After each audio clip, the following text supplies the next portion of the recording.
Okay. Good evening, everyone. We are on the record. Today is Wednesday, the 14th day of December in the year 2022. This is a regular meeting of the Jersey City Municipal Council. We had a scheduled 6 p.m. start, and the clock on my cell phone is showing 6:03 p.m. May we have the roll call for the commencement of this meeting? Councilperson Ridley will not be here for the entirety of the meeting. Councilperson Prinzary. Here. Councilperson Baggiano. Councilperson Saleh. Here. Councilperson Solomon. Here. Councilperson Gilmore. Present. Councilperson DeGise will not be here for the entire of the meeting. Councilperson Rivera Here. and Council President Waterman. Here. We have 7 members in attendance at 6:03 p.m. May we kindly rise for a moment of silence, please?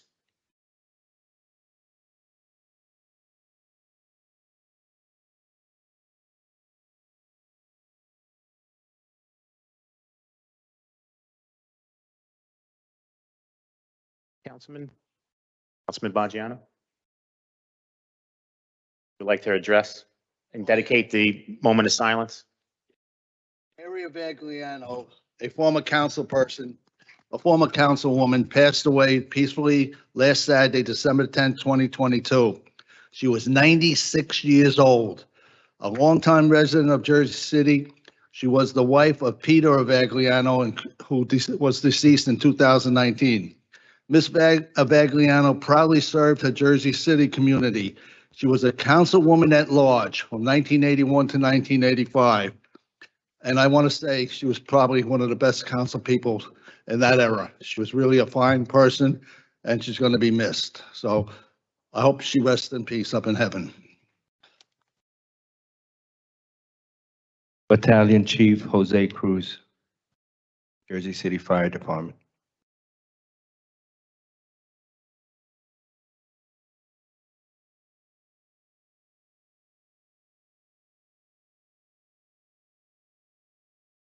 Thank you very much. Kindly remain.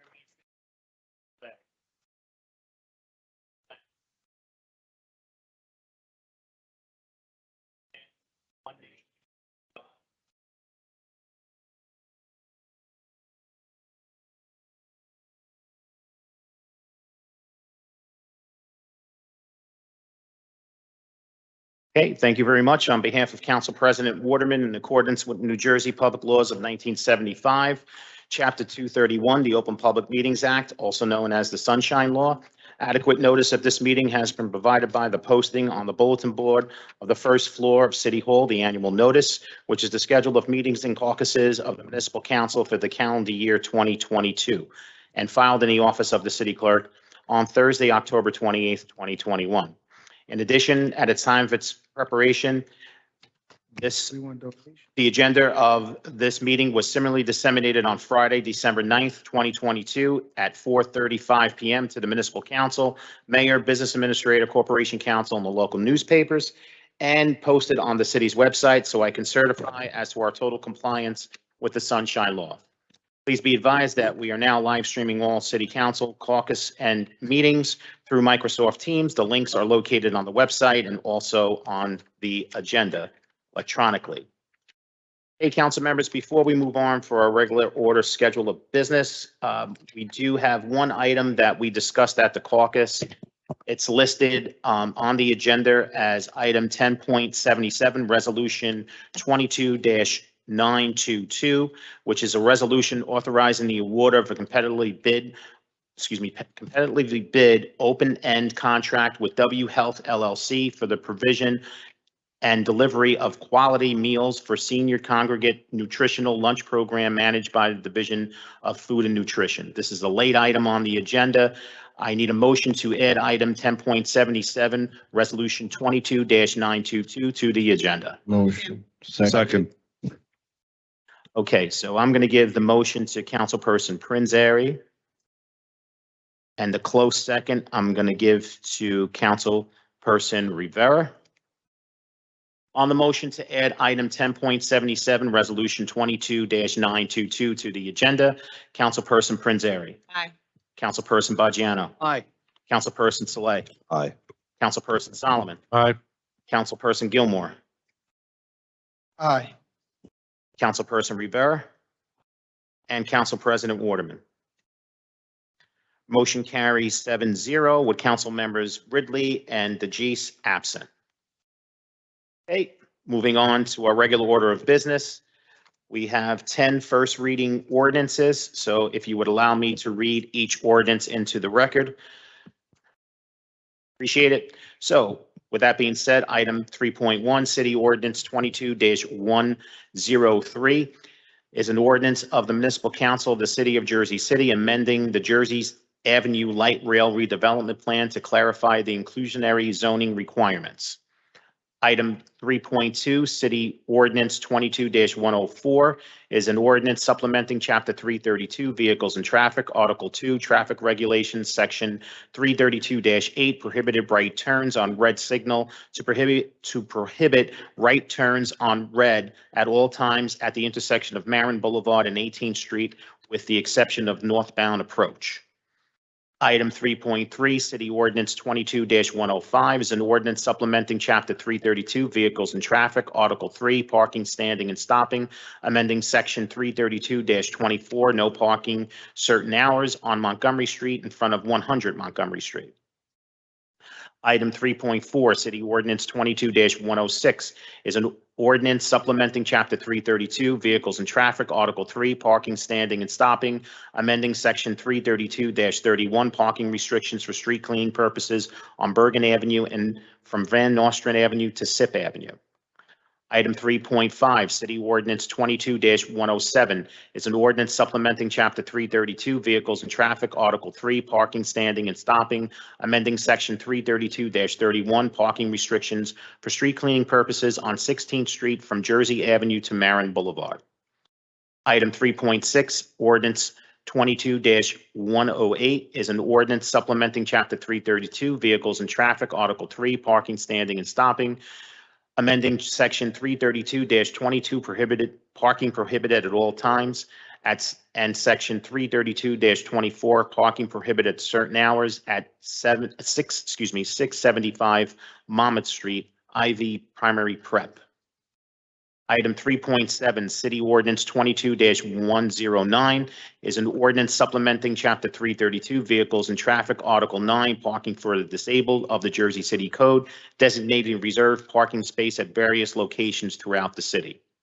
Item 3.8, City Ordinance 22-110 is an ordinance supplementing Chapter 332, Vehicles and Traffic, Article 3, Parking, Standing, Stopping, amending Section 332-24, no parking certain hours on the west side of Summit Avenue, 30 feet south of Secaucus Road. Item 3.9, City Ordinance 22-111 is an ordinance of the City of Jersey City and the County of Hudson, State of New Jersey. Number 1, authorizing the transfer of the Lowe's Jersey Theater located in Journal Square 2060 redevelopment area and identified on the tax map of the City of Jersey City as Block 10601, Lot 41 to the Jersey City Redevelopment Agency. Number 2, authorizing the city to provide funding to the Jersey City Redevelopment Agency with the resources necessary to address contingencies. And number 3, appropriating $15 million therefore, and if necessary, authorizing the issuance of up to 15 million bonds or notes of the city to finance the cost thereof. Item 3.10, City Ordinance 22-112 is an ordinance authorizing a lease agreement between the Jersey City Housing Authority, Garden State Community Development Corporation, and the City of Jersey City for property at 514 Newark Avenue for the purpose of providing services to people experiencing homelessness. So council members, on items I'm going to be taking a vote on items 3.1 through 3.10. John, can I just say something before you do that? Sure. All right.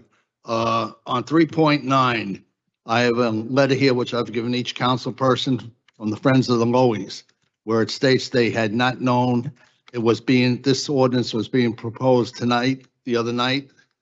And then they say down below, so we support introduction of this ordinance with the expectation that in time between first and second readings, the unresolved issues can be addressed. There are several issues here that have to be addressed, If they're not addressed, then I recommend this be pulled. As I said the other night, we had quite a discussion on this, and there's quite a few people that are ticked off with certain things in the ordinance. So that's number one. Number two, the other 3.10, the people, as I said, Dickinson High School, St. Joseph's, the Hudson Gardens has enough problems right now, and the neighborhood has enough problems right now with what's going on with the dropping off of homeless people. There are other sections in this city beside the Ward C area that can help with this problem. Everything is being shoved into this area. The community is suffering, and I feel sorry for the people in Hudson Gardens, which most of them are low economic people, and they are seniors, and it's wrong. So I advise the council that this should not be passed, and the city should look for another spot, because we have enough problems with what's going on there now with the homeless being brought there every morning. I want to see something done for the homeless, but the neighborhood has had enough. All right, Sean. Okay. So council members, I'm going to be taking an introductory vote on items 3.1 through 3.10, starting with Councilperson Prinzary. Aye for introduction. Councilperson Baggiano. I'll say aye for introduction to 1.9 and no on 1.10. And I wish the rest of the council would say no to this, because as I said, it's affecting a lot of seniors and a lot of low-income people in the housing projects, Dickinson High School, St. Joseph's, and the community. And I think it's wrong. So Councilman Baggiano, you're voting yes? Oh, yes, I'll do, as I said, I'll wait to see on number 9 what happens over the next couple of weeks. And number 10, I say definitely no. And how about the rest of the? Yes, yes. Thank you. And I hope our council people will support the neighborhood and finally stick up for what's right for the people in the housing projects. But just to clarify, you're voting yes on items 3.1 through 3.8, excuse me, 3.9, and voting no on 3.10 No one for introduction. Thank you. Councilperson Saleh. I have a few concerns regarding 3.1, but I am going to vote aye for introduction for everything at this moment. Councilperson Solomon. I'm going to vote aye for introduction on all. On 3.1, a few legal questions that we discussed with Tanya at caucus that we'll just work with follow-ups on. And then 3.9 and 3.10, I think for 3.9, the expectation is, you know, some of the things that the Friends of the Lowe's Theater have raised will be addressed before second reading. And then on 3.10, Councilman Baggiano shared some concerns from the Hudson Gardens Tenant Association. And, you know, I know it's sort of tangential to this lease, that this lease is not really about that, or at least they're somewhat connected and somewhat different, but we'd love to see those, you know, the Housing Authority address the concerns from the Hudson Gardens Tenant Association before the second reading vote. With that, aye on all. Thank you. Councilperson Gilmore. I'm going to vote aye on all for introductions. 3.9, I really want to make sure that women and minorities are able to get contracts from this financial agreement that we're going to enter into. And 3.10, I do want to make some efforts to go up there to talk to some residents. Councilman does bring up some good concerns. But, you know, the unfortunate situation is that we have to make sure we're providing services for everyone. And it has to go somewhere. And we all have to be cognizant that these are real people that we're talking about. So I'll vote aye for introduction. Bless you. God bless. Hot mic. Okay. Councilperson Rivera Aye for introduction. and Council President Waterman. Aye for introduction. Thank you so much. Okay, if you would just allow me to recap, items 3.1 through 3.9 are introduced 7-0 with council members Ridley and DeGise absent. Item 3.10 is introduced 6-1 with Councilperson Baggiano voting no and council members Ridley and DeGise absent. Okay, On to our second reading ordinances.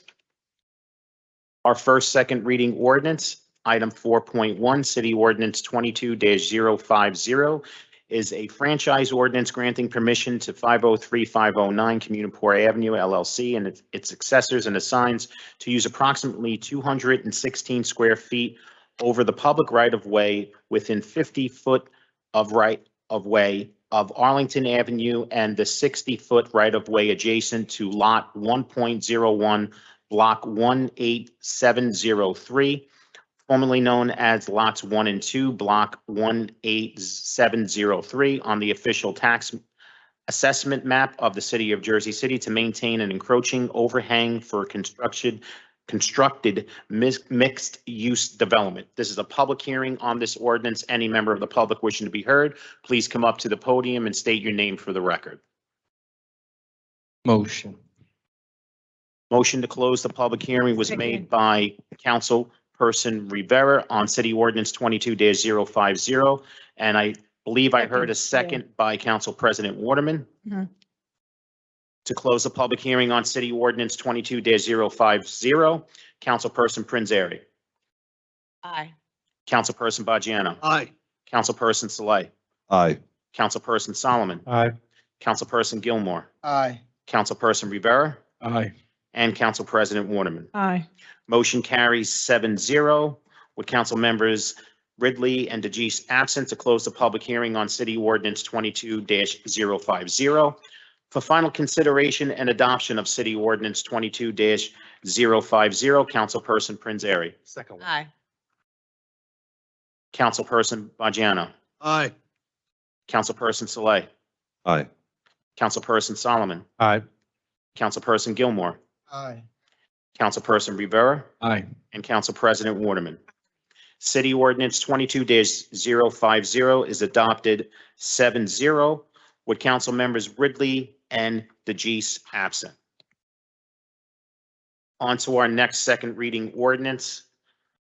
Item 4.2, City Ordinance 22-092 is an ordinance supplementing Chapter 332, Vehicles and Traffic, Article 2, Traffic Regulations, Section 332-5, one-way streets for Morgan Street. I believe at the caucus, we discussed having a motion to move City Ordinance 22-092 for consideration without a public hearing to be defeated.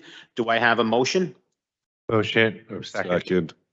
So I'll give the motion to Councilperson Solomon, and I'll give the second to Councilperson Prinzary to move City Ordinance 22-092 for consideration without a public hearing to be defeated. Councilperson Prinzary. Aye. Councilperson Bajano. Aye. Councilperson Saleh. Aye. Councilperson Solomon. Aye. Councilperson Gilmore. Aye. Councilperson Rivera. Aye. And Council President Waterman. Motion carries 7-0 with council members Ridley and DeGise absent to move City Ordinance 22-092 for consideration without a public hearing to be defeated. So council members, for consideration on City Ordinance 22-092, Councilperson Prinzary. So we're voting to defeat? Correct.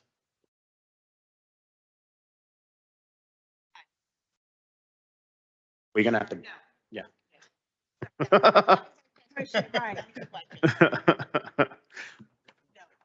Got it. Councilperson Bajano. No. Councilperson Saleh. No. Councilperson Solomon. No. Councilperson Gilmore. No. Councilperson Rivera. No. And Council President Waterman. That's the most no's I've heard, and I'm the baby of 8. I figured I'd give a laugh. So City Ordinance 22-092 is defeated 0-7 with council members Ridley and DeGise absent. On to our next second reading ordinance, item 4.3, City Ordinance 22-093 is an ordinance supplementing Chapter 332, Vehicles and Traffic, Article 2, Traffic Regulations, Section 332-5, one-way streets for Union Street. The same thing with this. We also spoke on this to have a motion to move City Ordinance 22-093 for consideration without a public hearing to be defeated. May I have a motion? Motion. Motion made by Councilperson Prinzary, seconded by Council President Waterman. On the motion to move City Ordinance 22-093 for consideration without a public hearing to be defeated, Councilperson Prinzary. Aye. Councilperson Bajano. Aye. Councilperson Saleh. Aye. Councilperson Solomon. Aye. Councilperson Gilmore. Aye. Councilperson Rivera. And Council President Waterman. Aye. Motion carries 7-0 with council members Ridley and DeGise absent to move City Ordinance 22-093 for consideration without a public hearing to be defeated. For consideration of City Ordinance 22-093, Councilperson Prinzary. No. Councilperson Bajano. Oh. Councilperson Saleh. No. Councilperson Solomon. No. Councilperson Gilmore. No. Councilperson Rivera. No. And Council President Waterman. No. City Ordinance 22-093 is defeated 0-7 with council members Ridley and DeGise absent. Thank you for following along with that, members of the public and especially members of my municipal council. Okay, next is item 4.4, City Ordinance 22-099 is a bond ordinance providing for the construction, reconstruction, rehabilitation, improvement, and repair of various public buildings in the city of Jersey City and the county of Hudson, state of New Jersey, appropriation $12 million, therefore, and authorizing the issuance of $11,428,000 bonds or notes to the city to finance part of the cost therefore. This is a public hearing on this ordinance. Any member of the public wishing to be heard, please come up to the podium and state your name for the record. Okay, I see Laverne approaching. I'd just like to know who the contractors, would they be local people getting some of this work?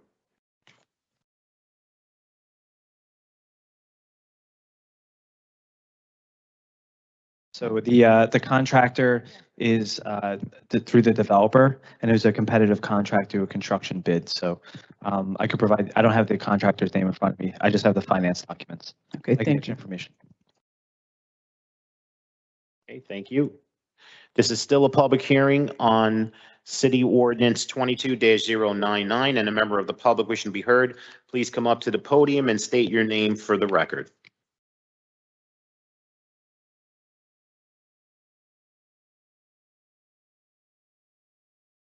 Good evening. My name is Phil Carrington. I have an ongoing question pertaining to this and any other bid that minority or black contractors are bidding on. You are required to have and or put up $5,000 in order to be able to bid. And that is a disadvantage for black contractors to get involved. You see, when this is done, you are out $5,000, and then you have to put up another $10,000, $15,000, or $20,000 to pay for your employees to get started. This is secretly paying to play. And if that is being done, then this is illegal by your laws or conditions. And so we want to know exactly why this is continuously and who's going to address this.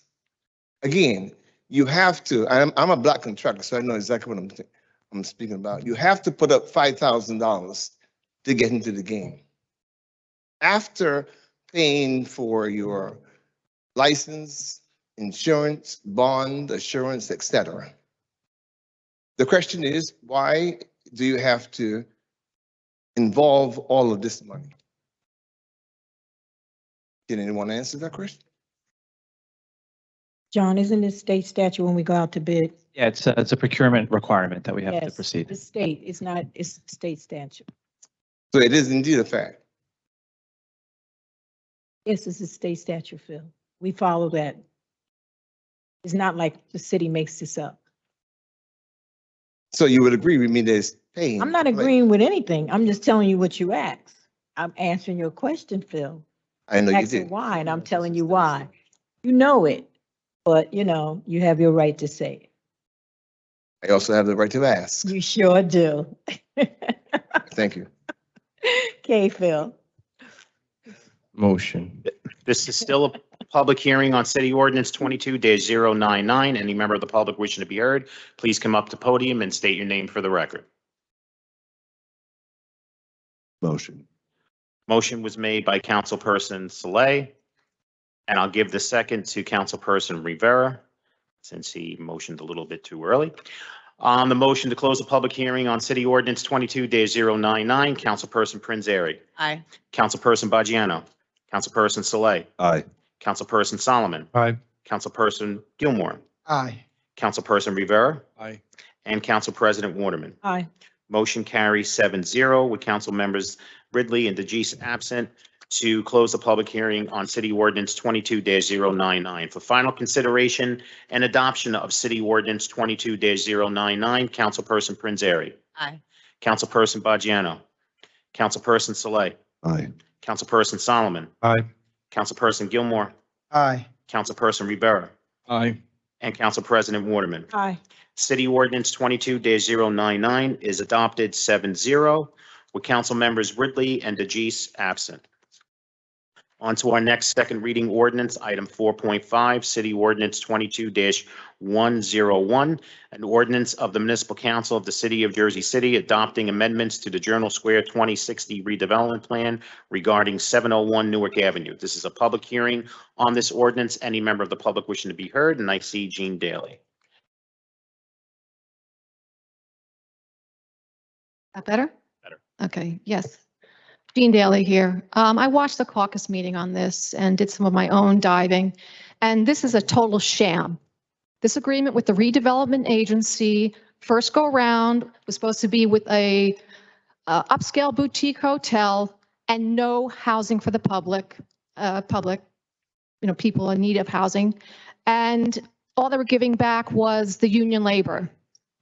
There's a big problem with this, is that it's not just the parcel owned by the redevelopment agency.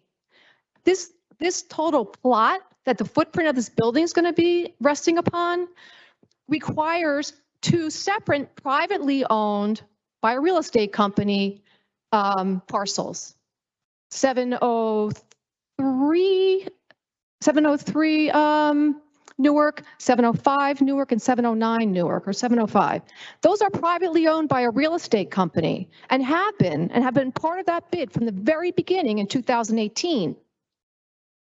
So what has happened? We had Chuck Harrington come up, and he never even mentioned who these owners are, crying that they had a delay, they can't do it anymore. And the fact that we let them get away with it with the Jersey City redevelopment agency or authority is disastrous. The wool has been pulled over everybody's heads, or it was done by design. And I'm sick and tired how this city goes and wastes properties that should be going for those in need. So you've already contracted with basically a private contractor because you want those properties to part of the bigger footprint. And the bigger footprint, originally, you got nothing for it. That is an embarrassment and a shame. So now Mr. Harrington comes back and says, well, we've got a new limited RFP. What does that mean, a limited RFP? If the first group and gang couldn't do it, why are we having a limited RFP? This should be an entirely new RFP devoted and just distinctly to the plot that Jersey City owns. I am ashamed, I'm embarrassed, and I'm disgusted about you just listening to what people state. You don't look into the facts. I spent all day today, and I was dying for a drink of alcohol, I say. Didn't take it, but this kills me. What the redevelopment agency is doing, mind you, they yank decent projects, beautiful projects like from June Jones, the Morris Canal, Municipal Crossing. For no reason, they yanked them out from a wonderful developer, minority developer, and this one isn't, minority developer who's for home ownership. Those apartments were to be owned by people. I'm disgusted. Thank you, Jean. This is still a public hearing on this ordinance, and I see Chuck Harrington approaching. Yes, council members, I just want to clear something up, clarify.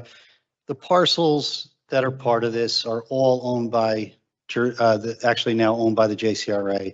There are not any private parcels part of this. That was the prior project that was considered by the city with the Dream Hotel. Gene, Gene, please don't call no out. yelling out, okay? And Go ahead. That was the Dream project where an adjacent property owner was involved in that. He's not involved in this at all. I have no affiliation to this at all. I do not represent those owners. This is all just the properties that are now the public parking on Nork Avenue. Thank you. This is still a public hearing on this, on ordinance 22-101. Any member of the public wishing to be heard, please come up to the podium and state your name for the record. Motion. Okay. 1 second. Okay, motion made by Councilperson Rivera to close the public hearing on city ordinance 22-101. May I have a second? Second by Councilperson Saleh. On the motion to close the public hearing on city ordinance 22-101, Councilperson Prinzary. Aye. Councilperson Baggiano. Councilperson Saleh. Aye. Councilperson Solomon. Aye. Councilperson Gilmore. Aye. Councilperson Rivera. Aye. And Council President Waterman. Aye. Motion carries 7-0 to close the public hearing on city ordinance 22-101 for final consideration and adoption of city ordinance 22-101. Councilperson Prinzary. Aye. Councilperson Baggiano. Councilperson Saleh. Aye. Councilperson Solomon. Aye. Councilperson Gilmore. Aye. Councilperson Rivera. Aye. And Council President Waterman. Aye. City ordinance 22-101 is adopted 7-0 with council members Ridley and DeGise absent. On to our last second reading ordinance, item 4.6, city ordinance 22-102 is an ordinance of the Jersey City Municipal Council to amend the Jersey Grand Redevelopment Plan regarding modifications to the street grid, regulating maps, building types, and street sections. This is a public hearing on this ordinance. Any member of the public wishing to be heard, please come up to the podium and state your name for the record. Motion. Motion made Second. by Council President Waterman. Second. And I believe, yep, thank you. And the second was made by Councilperson and affirmed by Councilperson Saleh to close the public hearing on city ordinance 22-102. Councilperson Prinzary. Aye. Councilperson Baggiano. Councilperson Saleh. Aye. Councilperson Solomon. Aye. Councilperson Gilmore. Aye. Councilperson Rivera. Aye. And Council President Waterman. Aye. Motion carries 7-0 with council members Ridley and DeGise absent to close the public hearing on city ordinance 22-102 for final consideration and adoption of city ordinance 22-102. Councilperson Prinzary. Aye. Councilperson Baggiano. Councilperson Saleh. Aye. Councilperson Solomon. Aye. Councilperson Gilmore. Aye. Councilperson Rivera. Aye. And Council President Waterman. Aye. City ordinance 22-102 is adopted 7-0 with council members Ridley and DeGise absent. Okay, on to our public speaking portion of our meeting. I will be calling the names in the order they are listed. You have 3 minutes. You'll be timed on each one. And with that being said, first speaker, 5.1, Laverne Webb, Washington. Good evening, council. Again, I passed out some flyers to you. It's in reference to the stuff that I do and that developers and lawyers in this community helped me to do. At the last minute, the community went to Wonderland at Lion Baptist Church in Jersey City, had asked me, they needed 50 coats. The woman is a school teacher at 41. And the kids are all over the city, not just in Lafayette, not just out near Curry Woods, but all over the city. And at the last minute, Bill Melms came across for me. And then another group that take care of homeless kids, Miss Bell, Christine, She needed toys. I went to Macy's today. Bill Mill gave me a check for $5,000. Look at the toys that I'm giving in this city to our kids. Not nothing from Family Dollar, not nothing from no Dollar Tree. I ordered train sets that's $140. I ordered scooters for our kids, doll houses. I'm tired of the kids in the hood got to get the last garbage. So I reached out to these people and they really came across and I wanted to see, this is what I'm about. I just gave out over 400 coats, and turkeys. Now, the lady came at the last minute for this. Another church on the boulevard in Orient, she asked for some toys. I got to reach out and get her something next week. And then I'm doing toys giving out up at Heavenly Temple. But I just want to thank you guys and to let everybody up here, ain't no bum that come up here that want things done in our city, but they do support and give back. They give to the needy and not the greedy. And I thank you. Have a blessed holiday. I'm tired. God You bless too, you. Laverne. You too, Laverne. Bless you.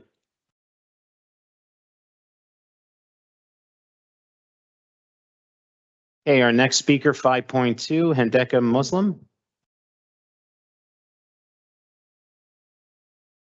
Hendeka, Miss Muslim? Not here? Okay, next, 5.3, Mary Cruz.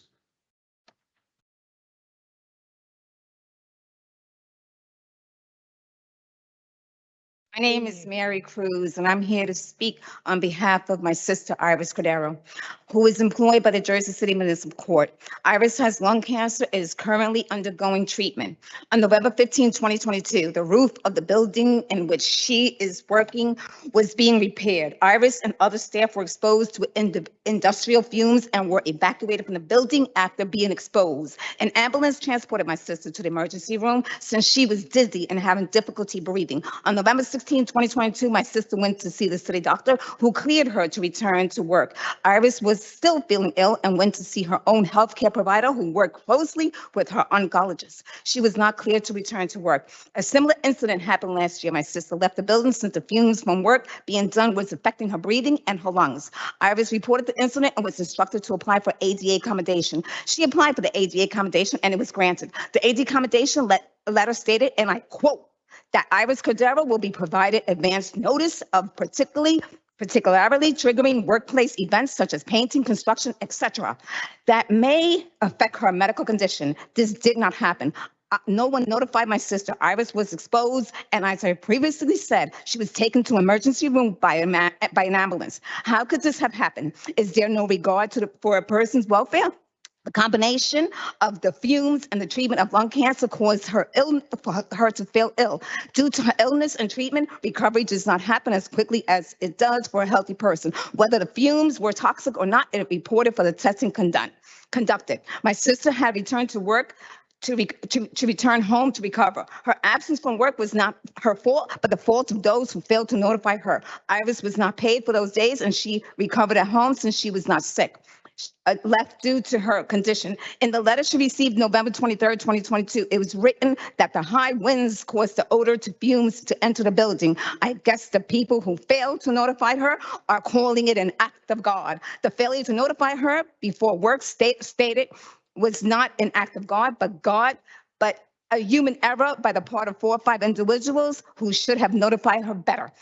The letter also stated that the Office of Employee Benefits would like to support her. I can think of no better way than to pay her for the days she was home due to someone else's error, not hers. Her family and I am concerned about her stress for not paying her has affected her cancer. How can she pay her bills? She reports to work every day despite her illness, trusting that her supervisors would be looking out for her well-being. For Ms. Cordero is now hearing that they may remove her to a salary port. The location being mentioned is near an area of vehicles entering and leaving the buildings, leaving behind lots of fumes. How is this better? I want to ask a question. Would you put your mom or your children in a salary port? Tonight, I am asking for the same accommodations you would ask for a member of your family who is undergoing cancer. I'm done, right? Yes. Maria. Thank Sorry. you. But I left Maria. you a packet. I hope you read it. And I'm Mary Mary. Cruz. Hold on 1 second. Hold on 1 second. Your sister emailed me last week and I forwarded to HR. So they are looking into it. I did. She did email me, okay? And, okay. Okay.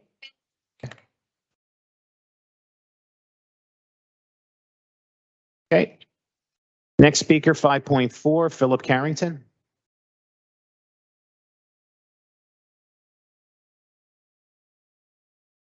City Council Waterman, members of the City Council, and to the moderator of record, Gallagher. Thank you. And Phil, before you My name is start, Phil Carrington. your name was listed twice. You're also speaker 5.26. So I just wanted to remove that and let you know that you're only able to speak once. So I'm trying to get in Now, the what I second can do, I time, can Phil. go out the door and come back in because I have a lot to say. Take your word. Phil. go ahead, Phil. Yes, again, this is the 5th month I'm complaining, and this is going to be the last time I'm complaining. A crime unethically has occurred or has been done to me, and I'm being harmed by that. Looking back in retrospect to November 8th, I was here and I say that I did not receive any letter in writing giving the purpose for the denial. Councilman Waterman said, that's the hardest thing you've ever said to me, that I didn't tell the truth. You've been candid to me prior to that, so I'm going to be a little easy on you on that. Oh, okay. However, at the end of the meeting, I was taken to her office to verify, and we looked through it and see that I did not receive that letter at all. So I was telling the truth. And so, but what also occurred after that, I give you the proper email, and at 8:27, you send me a recap letter. Not that letter, but a letter coming from your office. Again, as a person of the cloth, I'm going very easy. This letter, though, is untrue and willfully false. If you were a different person, I would say, as we say in the Black community, is a bold-faced lie and a cover-up. But please, I'm going to be easy on you. Okay, Phil.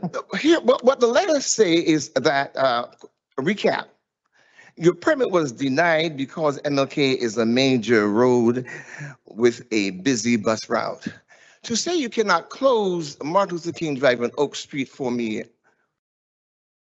on July of this year, when at the same time, Christine Goodman closed a bigger roadway called Kennedy Boulevard the same day and the same time, which was even 7 blocks as opposed to my 1 block.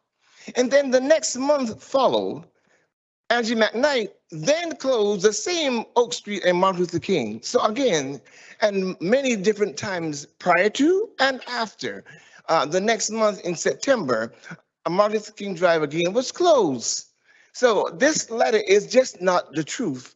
So my question to you is, I really want to know, members of the City Council, do you believe this letter? Is it a yes or no? Because this is really hurting. It says you do not block a main bus route for an event. And I just explained to you other events that happened before and after. And it has happened several times. And every year since Angie McKnight has been there, the same Oak Street and Martin Luther King has been closed. See, I own 6 parcels of property on Oak and Martin Luther King Drive. You can't close it for me, but you can close it for Angie McKnight, the gay people, the people in front of the Bethune Center, et cetera, et cetera. This happens all the time. Please, do not allow me to walk out of that door without addressing this issue. Is this the truth? Is the purpose for not having, not approving my thing because of this? Please answer the question. Thank you, Mr. Carrington. Phil, Okay, the time is up. time is up. I'm not speaking. I just asked a question. Yep. Please answer the question. Phil, your time is up.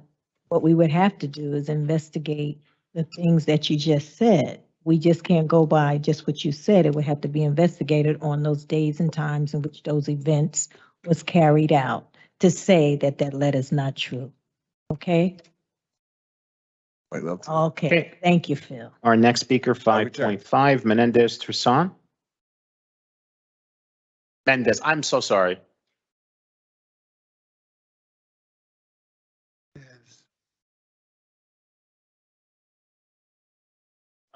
Good evening, everyone. I Good am evening. here on behalf of my Just try to speak into the mic, sir. behalf of my friends and colleagues here at Portside. I've been following the press and again, I'm here for support. I've been a resident of Jersey City for the last almost 30 years. These people here, I know that most of them, I coached them. I was in Jersey City Soccer Association. Okay.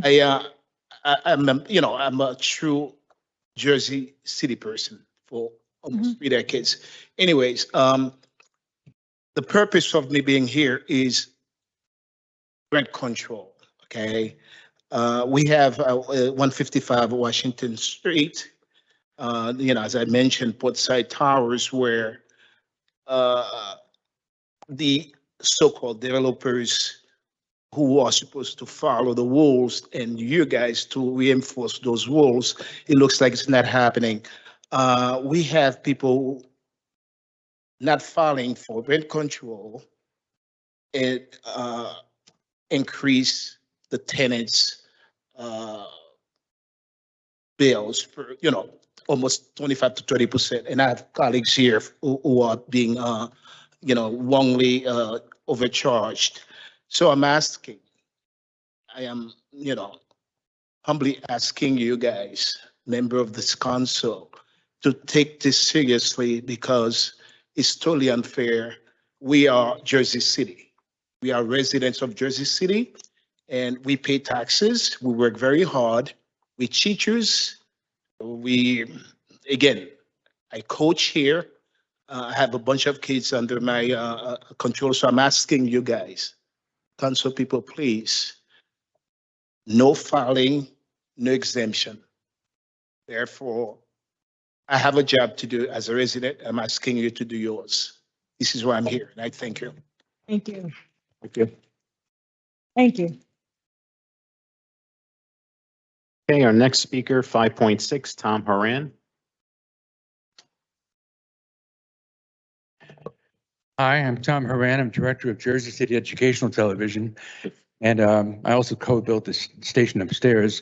I'm the chairman of the board of the Kennedy Dancers, and my wife, Diane Dragone, is the artistic director of the Kennedy Dancers. Diane began the Kennedy Dancers 8 mayors ago when Tommy Smith was mayor. The Kennedy Dancers are an IRS certified nonprofit organization since 1976, and they've received federal, state, city, and private funding and have fulfilled more than 400 grant guidelines, financial reports, inspections, and reviews since 1976. No agency has even once claimed that the Kennedy Dancers are profit-making until Ed Toloza, the Jersey City tax assessor, and he has never been in any of our buildings, the 2 buildings Diane owns. One day he decided to declare the Kennedy Dancers, WFMU, the Ukrainian Center, and some churches as profit-making. Basically, it's guilty until proven innocent. Mr. Toloza has the capability of having free legal services because he uses taxpayer-funded lawyers to prosecute and persecute an IRS-certified organization. The Kennedy Dancers are 3 things: a professional dance company who has performed at the White House, as well as all around New Jersey and New York. 60 free performances on the pier over the last 12 summers. Diane's choreographies tell Hudson County stories, such as Caven Point about her mother's World War II experience in Jersey City. That's what art does. It tells stories. It doesn't necessarily make money, and 501s like the Kennedy Dancers are not profit-making, period. The second thing the Kennedy Dancers are is a training program for Inner City Youth Junior Dance Company. Full scholarships enable young teens to learn discipline and techniques to become dancers. They perform on the same stage as the professionals. The third component is that it's a dance school as well, where the 60% of the students are either partially or fully subsidized in paying for classes. According to government guidelines, seniors have 5 classes a week that are free. The people whose income falls above CDBG guidelines pay market rates. This is one of Ed Toloza's misled arguments accusing the Kennedy Dancers of being profit-making because no other school has subsidized classes like the Kennedy Dancers. In other words, people who can afford it have to pay regular rates like anything else, but that's one of his reasons to call them profit-making, which is ridiculous. In 1996, Diane had the idea to stabilize the Kennedy dancers by buying the former Beacon Lounge Bar at Beacon and Central. It was known for fights, drugs, stuff going on upstairs, and a murder. After securing an 18% loan, she was able to buy it from the DEA. The arrival of the Kennedy dancers vastly improved the neighborhood. In the early 2000s, the Kennedy dancers bought the house next door from a county sale. The house had a pedophile living in it. Again, she vastly improved the neighborhood. During COVID, that's 3. Yes. Sorry. Please revoke, please give her back the exemption. That's the point. Thank you, Tom. And we are lifelong Jersey City residents. Thank you, Tom. Our next speaker, 5.7, Jean Daly.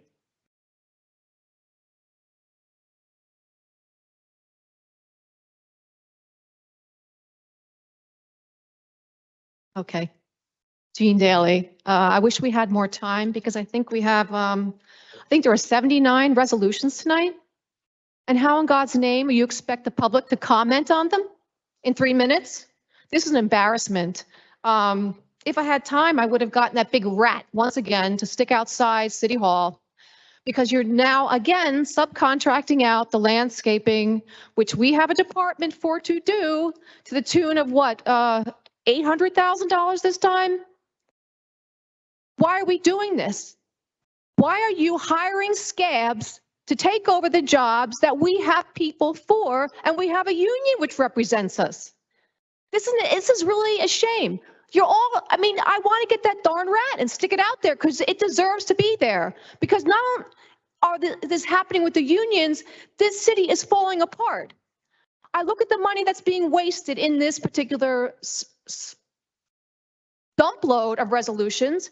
Okay, before I remember the cops, they wanted 13 million. Okay, we were already over budget. The retirement people, they needed 10 million. We're 30 million over budget.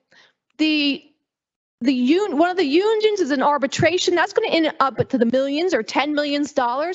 We cannot afford this. As a city, we cannot afford this. And from what I understand, the union negotiations are federal funds that were supposed to go to them, that the city squandered.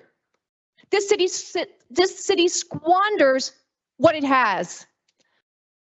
I'm also really disappointed that the furniture, this new furniture bill, what's it going to cost? I saw one chair, one swivel chair for almost $2,000.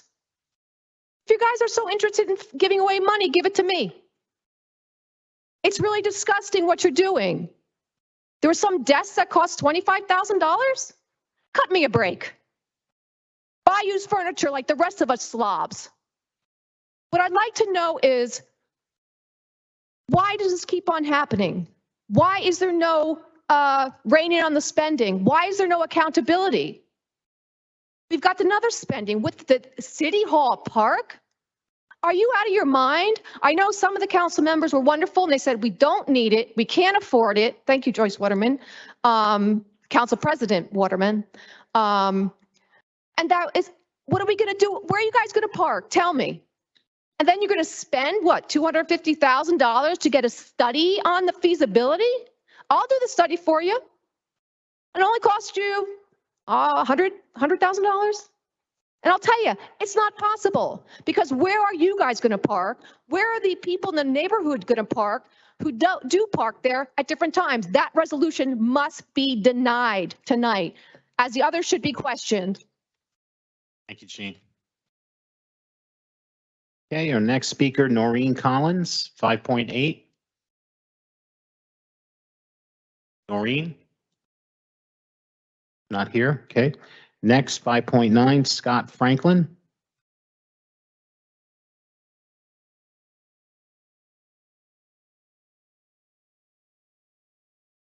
Excuse me, I hope I do this right. I wanted to speak concerning the Lowe's. I've been a volunteer, pardon me? I want Just, yeah, there you go. Sorry about that. That's okay. I have to go to the notes because I don't really know what I'm talking about yet. This is in reference to 22-111. I'm a volunteer at the Lowe's and I've been there for 17 years. I am their projectionist there, their main guy for IT and projection and stuff. And there's stuff going around here I don't understand. I literally don't understand. And I understand this after reading what I could, not understanding legalese. This is going to be going to the building is going to be transferred to the redevelopment group. And I'm not sure what the Jersey Devils are doing here and how all this is working with their entertainment group. And if the building goes to the redevelopment group, does that mean it stays in the city property, or that's where the deed goes? And I'm sorry if I'm being a little confused here. Because I wrote this down. I mean, if it does go out there and these people do get it, does it come back to us? Do we have something in writing that says, hi, after all this is done, this is back to the city? Again, I've been there for 17 years and literally, I don't know what's going on. Literally, I speak to the management over there, the leadership, and they're not saying anything. Oh, we're under NDA, we can't talk about it. There's some sort of negotiations, okay, but all I can see is that this is disappearing. Okay, so what I guess what I really want to know is, will the Friends of the Lowe's still be able to do their public service? Will they still be able to do the kids and Santa and the movies and public service as we've been doing since way before I showed up here? I'm not a born here person. I've only been here for a quarter of a century or just about. So I'm a sunbird that became a snowbird because I'm from down south. So I just want to know that when all this stuff happens, I understand there's a thing called a second reading and that you guys are going to be addressing all this kind of stuff.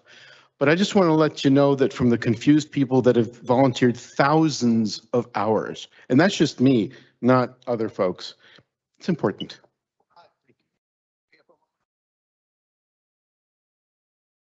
Thank you. Okay, our next speaker, 5.10, Tara Smythe.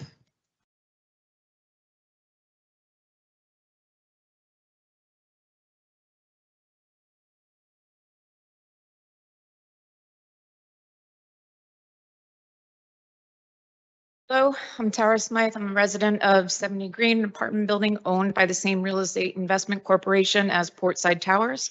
I'm here today to represent the community of 70 Green, which houses over 1,000 Jersey City residents, and to stand with Portside Towers. Many of the issues that exist at Portside Towers also exist at 70 Green, both properties owned by Equity Residential. Because of the presentations that have been made before the council and the extensive news coverage, 70 Green learned to ask for a certificate of occupancy and how to use the Open Public Records Act to find 70 Green's claim of exemption from Jersey City's rent stabilization laws, a claim that must be filed prior to the completion of construction.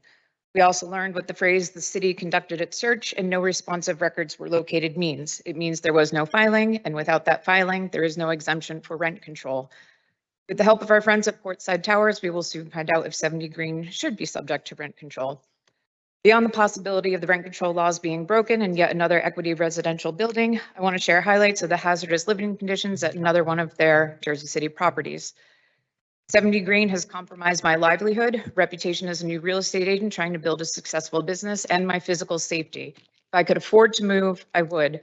However, I'm still trying to recover from my pandemic job loss and career change financially. I cannot afford the moving cost, which puts me in the unfortunate position of fearing for my safety daily due to Equity Residential's willful neglect of the building's infrastructure and lack of simple security measures. The problems with 70 Green's infrastructure are well known to Jersey City Office of Code Compliance. These issues include multiple fines for failed fire inspections, repeated hazardous flooding, and inoperable failing elevators that endanger people's lives. During the 2 years I've been a resident at 70 Green, the building has had 3 major floods. The first flood on Saturday, March 27th, 2021, caused me to miss my first open house on a $1.3 million property. The second flood on January 10th, 2022, compelled me to move irreplaceable family items to off-site storage that would not survive a water intrusion, adding a total of $2,500 over the course of my lease. The third flood on August 13th put my life in danger and caused me to miss yet another income generating appointment in Manhattan. Aside from yet still being a part of the building infrastructure failures, I was told upon move-in that first floor entry-level doors at 70 Green lock at 11 p.m. and access is by resident key fob only. I do not remember a time when that was ever the case. At 1:10 a.m. on Monday, December 5th, Equity Residential compromised my physical safety. I took my dog for a potty break at the 11th floor dog run and came across a man sitting between the vending machines and exit doors to the common outside areas. This man appeared to be the same person or woman I noticed the night before, hanging around the 11th floor elevator bank, talking to himself and not appearing to live or work at 70 Green. I called the Jersey City Police Department. I spoke with them. Thank you. And I have the event number for you. Thank you. Okay, our next speaker, 5.11, Michael Shanahan.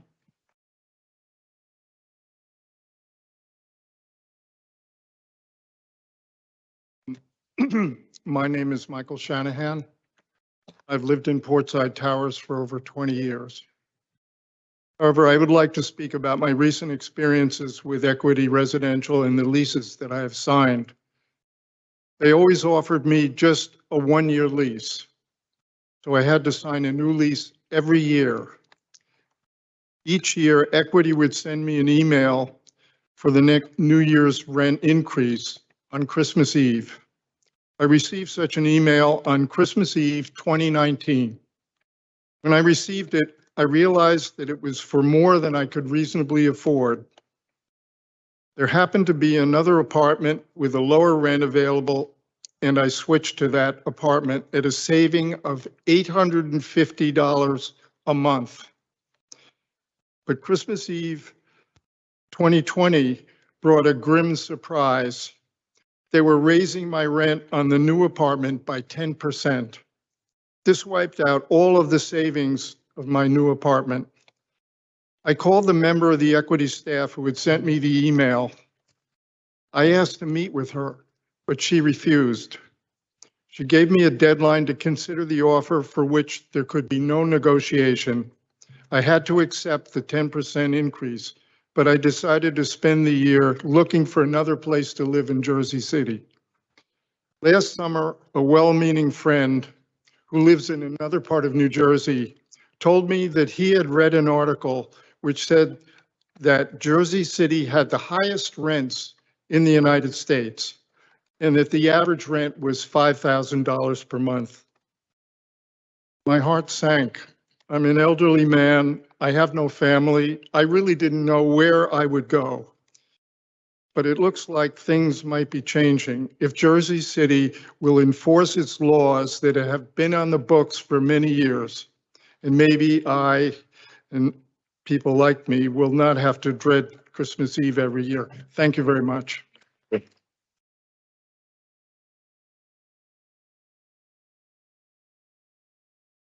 Okay, our next speaker, 5.12, Anna Davies. Hi, my name is Anna Davies, and I'm an 8-year resident of Jersey City, all 8 at Portside Towers. I'm a single parent. I have a 7-year-old. When I moved into my 1-bedroom apartment as a pregnant single person in 2014, my rent was $2,085. Now in 2022, I pay over $3,300 for a 1-bedroom apartment. As you've heard this evening from my friends, my neighbors, Portside Towers should be subject to rent control according to both New Jersey statutes and your own Jersey City ordinance. Rent increases are egregious, full stop, but they're especially egregious when there's no legality and no legitimacy to these increases. No filing, no exemption. The Office of Landlord-Tenant Relations in Jersey City has failed to administer and enforce Jersey City Ordinance 260. So when I was a teenager, one of my first trips into Manhattan by myself, I got a $70 ticket on the subway because I squeezed into the high wheel with a friend after I swiped my card and pushed the wrong quadrant. As soon as we got on the other side, the transit police caught us. And I was just like, look, I swiped my card, like, sorry. And you know what they said? Ignorance of the law is not immunity from the law. It was a school of hard knocks, hard lesson for a 15-year-old. But it's the same story here. Our tenant organization behind us has heard from the landlord tenant office in Jersey City that there were no exemption claims filed by Equity, that there are no letters to the construction code officials in connection with 155 Washington to claim exemption. Now we're hearing, oh, it's a clerical error. Like maybe those forms are somewhere, like, I don't know, just a, no big deal. Ignorance from the law is not immunity from the law. No filing, no exemption. What we're seeking is fairness to the community. We're people who choose to make our homes and raise our families here in Jersey City. Please make this right for your constituents, not for huge corporations who believe that they're immune from the law.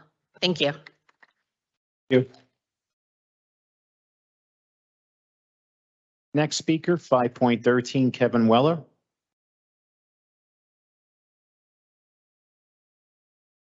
Tough day, emotional.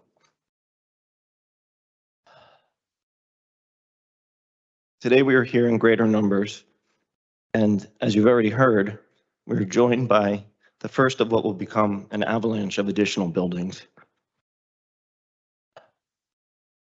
Qualified immunity exists to protect government officials from personal liability.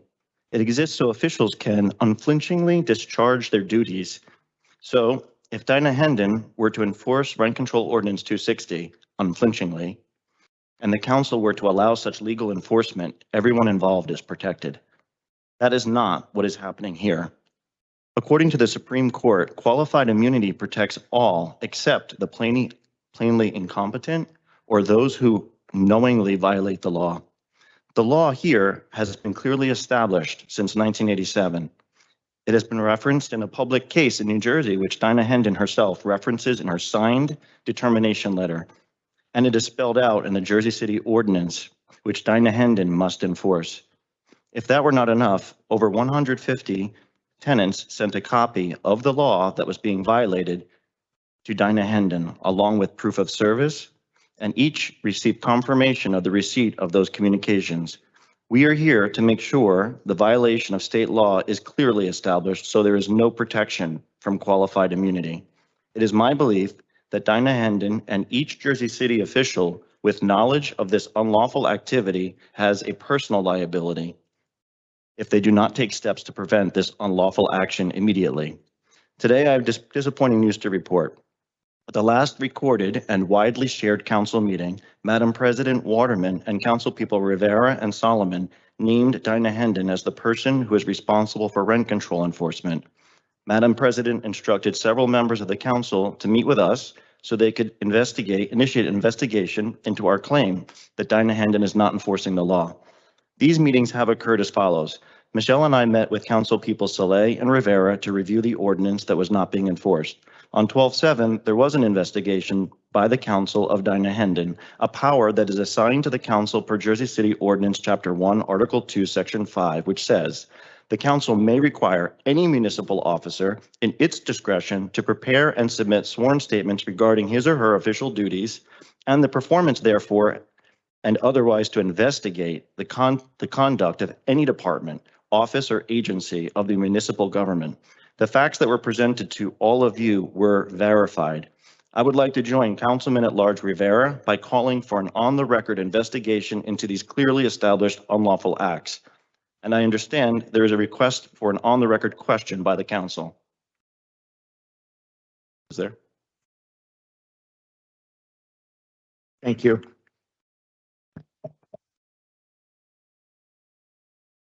So is there any way we can answer these tenants like today with respect to what's going on with their concerns that they're having right now? And I know that Councilman Gilmore would like to, ask a question as well, but we just want to put it on the record. Is there any information that you can give us or give them that, we can either wait or follow up with something? Potentially, I don't know if you want to wait until everyone else goes to, if there's more questions, that way We can answer them all together. I'm gonna start here. Yeah, since I was not here, no. Council President, the mic is not, yeah. I know There you you go. wasn't here, Peter, but maybe some of the other attorneys can answer because this is an ongoing process here, okay? And they need to have some type of answers here. So Absolutely. ladies, could you help me? Yes, we can help you. So there is ongoing litigation with it. It's before the rent leveling board. All right. Our one attorney who handles the rent leveling board has had the conversations he's allowed to have in terms of what's going to happen going forward. It has to go before the rent leveling board, and if anything, continue further into the Superior Court. So it is ongoing and pending. What powers does the city council have in terms of not just enforcement of rent control for this building, but every building in Jersey City? What powers can we exercise? I don't believe you can exercise anything. Can we have an investigation? Can we call officials before the council? That's something different that we can look into to see if that's possible to have Ms. Hendon here, but those are her powers in terms of landlord-tenant relations, rent leveling, and the board itself. But we can see if there's any different, process we can have, but that's its own process in itself. And then we can see if there's something the council can have either off the record, on the record, we can figure out which way to do that. But the other part is ongoing. I just think there's going to be irreparable harm done to the tenants, before this gets resolved. And that's why, there's 1,000 people plus that are going to be harmed by this and this decision. And it's not, I think I'm scared that Jersey City is going to get it wrong. And, I sat down with the officials. I'm not going to name any names, but I just feel like the law isn't clearly on our side. I keep going back to the fact that there was no filing, so there should be no exemption. And I keep going back to the fact that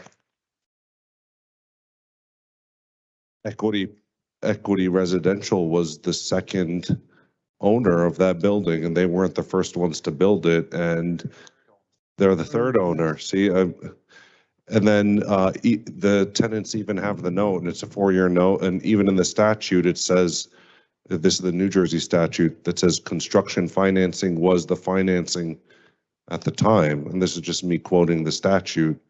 So I'm not sure what the decision is going to come out to, but I really think the city council needs to act, and we need to do something, if get more clarity on the record. And I give the floor to my council colleagues to opine if they want to.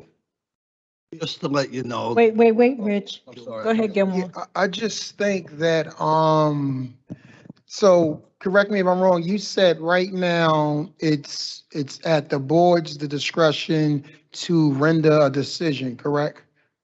Right, it's Ms. Hendon's, yeah. Now, do we know when a decision is going to come? Because to leave people in limbo, right, playing a waiting game can cause hardship that some people may not be able to withstand financially. And the last thing we want to see happen, I mean, we all know we have the highest rents in the nation. And the No, we last don't. thing we want to see is people being misplaced due to negligence. So I'm just trying to figure out the process here, how long, and what are the steps after that? And what, if anything, we can do in the meantime? Right, so we would advise that since there is ongoing litigation, that the council does not comment on it. If they would like to have a closed session, there is continuing litigation. I can't give you dates and times. That's dependent on a lot of different things. But we would need to have a closed session to further. There is discuss a it. time frame though, right? It has to be a time. We can't just say. I can explain it further in a closed section, but Okay. it has to do with the ongoing litigation. Please don't yell out. Don't yell out, okay? Can you repeat the last part again? Go ahead. Sure, I can explain further, but dates, times, and the timeline and when a decision or things like that would be rendered all has to do with the ongoing litigation and different things that happen during it. Just a very quick follow-up. Do you have a date for the rent Yes, I was board gonna ask, hearing? yeah. I do not, Uh, so we'll have to get that for you. Yeah, I would prioritize that, just because obviously that speaks to the timeline issue.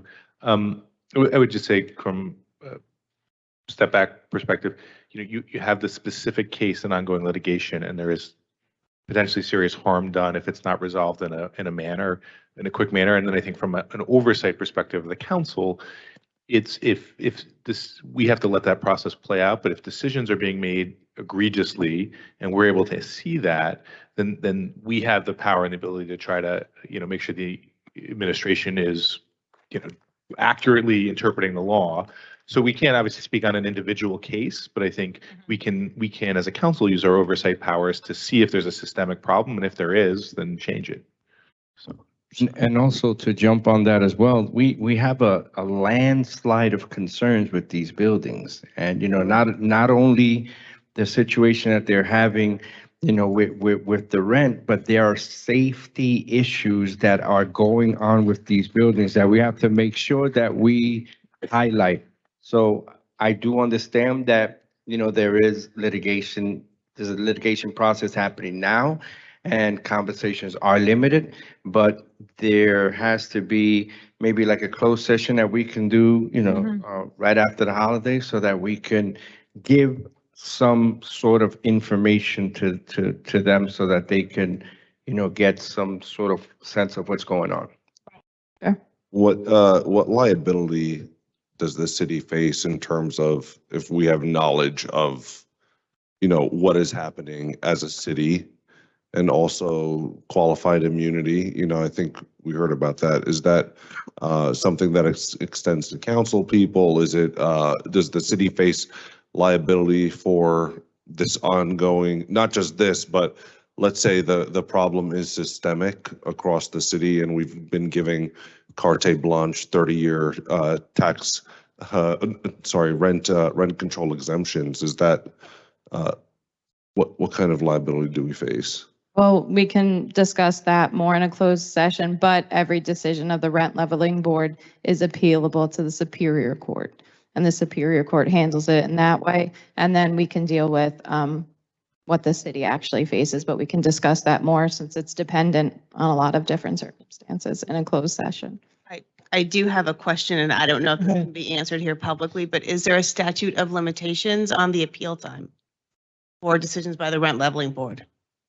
After the rent leveling board decision, yes. 45 days after the decision is rendered. Okay. Okay. Thank you. Thank you. Our next speaker, 5.14, Tom Conroy. John, we're gonna have to schedule a closed session so we can get some resolve to this. So council members, in order to do that, for the next No. council meeting, It's we'll in have, January, yeah, no. we'll have a resolution on that meeting to go into a closed session, either during that meeting or on another day. We can set the time and day that we're going to have that closed session. Law department usually draws that up for us, so we'll have that ready for the next council meeting, which is January 11th. But it'll be on another So- day. It can't be on that same day, Sean. We will have too Right. much to do. Understood. So what we'll do is we'll schedule it for a day and time that the council is available. Correct. And, but we cannot go into closed session without approving a resolution in order Correct. to do So so. we have to approve the resolution on January 11th. Correct. And from that point on, we'll go into a closed session and try to get some. Sorry, Mr. Conroy. So in light of that, I mean, I don't, if they want to still continue to speak, they can, but, are you want, okay, go. All right. But I'm sorry, Tom. So then because we won't answer you back any longer, okay? Because you see what we're going to do, okay? I was just going to reiterate what the council Okay. president just did, because they're very limited on what they can answer because there's ongoing litigation. So once they have that closed session, that doesn't automatically mean they'll be able to answer everything after that. It's going to depend on after what the litigation, what turns out. All right, with that being said, I'm going to turn it over to our next speaker, which is Tom Conroy. Cool. Thank you very much for the opportunity to speak and raise attention to the serious issues at equities that several of us actually started raising over half a year ago with petitions to the city for filing for illegal rent increases. My statement is very, very simple. There was no filing for an exemption. And to quote Dinah herself, quote, evidently the owner at the time did not apply for the exemption. Oh, and let's not forget the multiple years that equity actually filed paperwork saying we were rent controlled. Multiple years, we've got copies of those. So my question is very, very simple. Why is Dinah not following the law?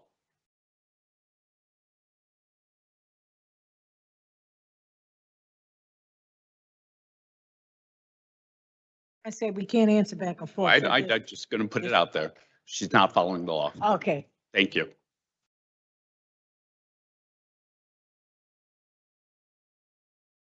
Next.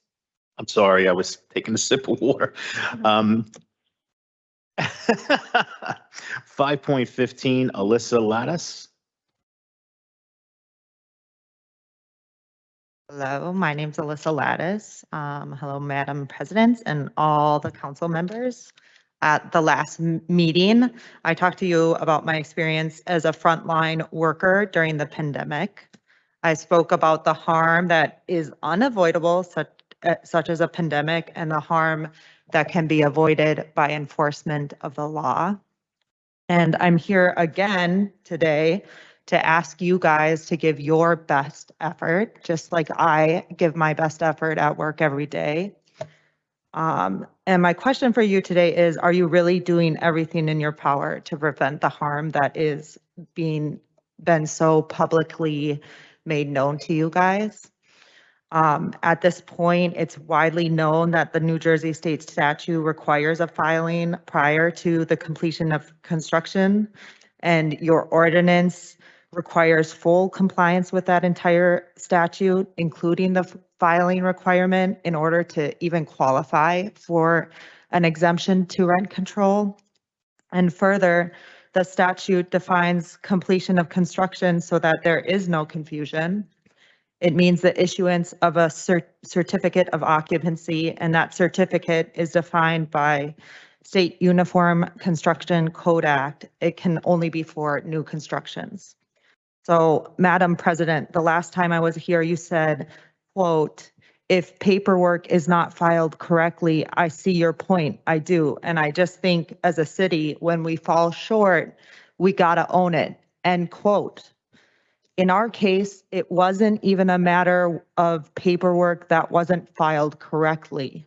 It wasn't like we're saying they forgot punctuation or they forgot to answer questions correctly. We're talking about no filing at all.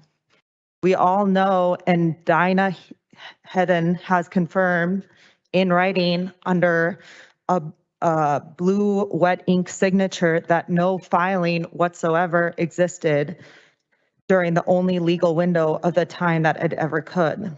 Here are some quotes from her signed determination letter that I received as is an appeal made back in June, so that you and the whole community here in Jersey City knows what's going on. Quote, Portside was not the owner at the time of the completion of occupancy for 100 Warren when it was issued in August 1992, and evidently the owner at the time did not apply for the exemption, end quote. Quote, today, the no letter to the construction code official in connection with the requested exemption from rent control for 155 Washington has been located, end quote. Please do not allow this further harm to continue. Thank you. Listen. Thank you. Our next speaker, 5.16, Steve Coco.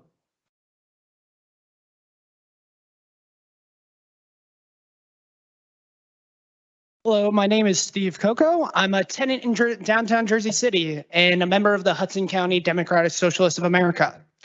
I'm here tonight to support the Portside tenants. Their landlords' illegal rent hikes represent one of the many ways landlords and management companies exploit and abuse tenants across Jersey City. Over the last year with DSA, I have knocked on doors across Jersey City neighborhoods. Together, we've heard many tenant stories about their landlords hiking up their rent, their landlords neglecting to make timely repairs to heating units, and their landlords failing to meet basic habitability standards. One time, talking to a tenant in a rent-controlled complex, she had a concern about an older neighbor that had lived there for more than a decade. She told me over the last few months, he noticed something growing from the corner of his ceiling, black mold. What is it? Call after call, the management to the management company, help never comes. Complaint after complaint, help never comes. Soon enough is enough and his health starts to degrade. What is he to do? He moves out. Essentially, the management company forced this man out of his home through their neglect. He felt he had no one to turn to, so he had no choice but to move out. Luckily, he couldn't afford to make that decision. Many do not, including people here today. Landlords and management companies benefit when they can force out older tenants, older rent-stabilized tenants, and replace them with newer ones to charge. We allow this cycle of exploitation and degradation to happen. Everybody sees it and knows it. Right now, in Jersey City, tenants feel jaded, tenants feel resigned, tenants feel afraid. Years of neglect on the part of the city hall and the failure of city leaders to defend their constituents have allowed this. Leaders fail to enforce rent control, which allows management companies and landlords to illegally price out tenants. They give special tax breaks to developers through pilots, lining their pockets by depriving the city funds for basic civil services like well-maintained public schools. Right now, the Portside Tenant Association is showing tenants across Jersey City what strength in organization looks like. They've come together to make a simple request. They want you to follow the law as it is written, to not give developers special treatment even where they have failed to comply with the law. Ultimately, they want to be able to stay in their homes and continue the life they built here in Jersey City. The Portside Tenants Association and Jersey City residents like myself are asking you all a simple question. Which side are you on? Do you stand on the side of working people who struggle every day to live a dignified life and raise their families in a safe home? Do you stand on the side of Jersey City tenants who are worn down by the threat of eviction and anxiety of searching for a new... Your time is up, Mr. Coco. Thank you. Thank you. No filing, no exemption. Next speaker, 5.17, Rita Botello.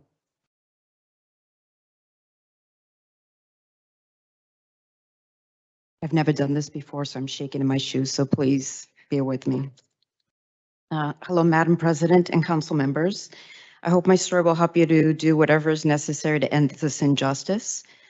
My sister and I lived at Portside Towers for over 18 years, and we were forced out due to impossibly high rent increase. It was effectively an eviction notice. It wasn't until our last night at Portside, as my sister and I were filling our car with the last pieces of the previous 18 years of our life, that by pure luck, we found out that the state statute that had not been satisfied. Even though we had been displaced, we were still hoping that perhaps we could return to our home before it was gone. On August 2nd, we filed our petition claiming illegal rent to the city. Think about that phrase for a second. Here we are, we've effectively been kicked out of our home, our lives turned upside down, and our only legal option was to file a claim. The owners of the building at the time of construction could have filed a claim, but they didn't. Nobody forced Equity Residential to purchase the building that did not legally qualify for an exemption to rent control. They didn't meet the legal requirement. but I am the one who's forced out of my home while they still get to collect double the rent that is illegal, displacing many tenants just like us.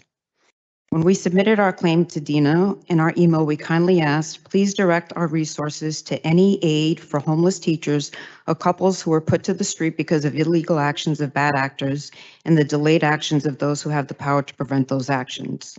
All we got back was a case number. Before we were effectively evicted, we tried to arrange a meeting to negotiate, but we were told that all the negotiations were done outside to avoid any empathy.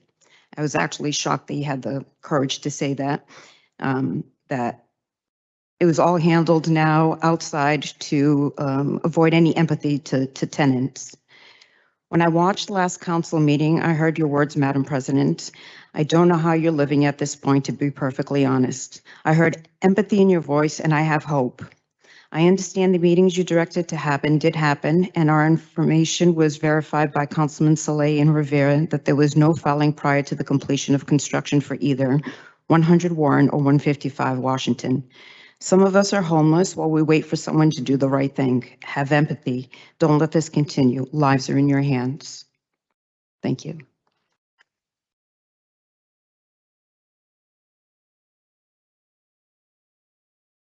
Okay, and next speaker, Jessica Bran. Hi, I spoke with you last time and I'm here again. First, I want to say thank you for trying to address some of our concerns as we're going up. And we all have slightly different stories, but we all have the same concern about this non-enforcement. We listened to you, Madam President, and we had this discussion, and so far nothing has changed. And we anticipate Director Hendon's updated determination on Friday. And I would like to address what was said back and forth a bit, because the updated determination is with the information about the mortgage note in mind. It's an opportunity to correct an error of the original determination in September. And to date, we have not, while we have communicated the intent to appeal for the September determination, that was halted because the mortgage note came to light. It has not yet gone to the rent leveling board. So the point back and forth about it being out of your hands, it's at the rent leveling board, it's not quite true. And that's why we don't have a rent leveling board date scheduled yet. The other piece is that the rent leveling board and Dinah Hendon's office are not the same thing. They serve different purposes. They don't inform each other in the sense that they don't have oversight to each other. Dinah Hendon's office is the rent leveling administrator. Her role is to administer and enforce 260. The rent leveling board is there to serve as an opportunity to appeal her decision. In fact, at rent leveling board meetings, she is not to instruct the rent leveling board in one way or another. She is there to present her determination to defend it, and the lawyer at the meeting is to provide insight into the legality of the concern and to the reference to 260, et cetera. So it's not quite exactly the situation that was described from what I can tell. One of my concerns is that her decision on Friday will reinforce her and her office's malfeasance. And I use that deliberately in support of the landlord to the detriment of your constituents. And honestly, my confidence is waning that this decision will proceed with integrity in the force of law, because you are empowered. You can do something now. And I would remind you that while we all understand what the role of government is, that government is instituted, and this is a quote from John Adams, because you know I love quotes, but government is instituted for the for the common good, for the protection, safety, prosperity, and happiness of the people, and not for profit, honor, or private interest of any one man, family, or class of men. I think that's what's happening here. We have a group of people that are asking you for help, protection. It's in your power to help us. And we are being gravely perturbed by the landlord. Thank you.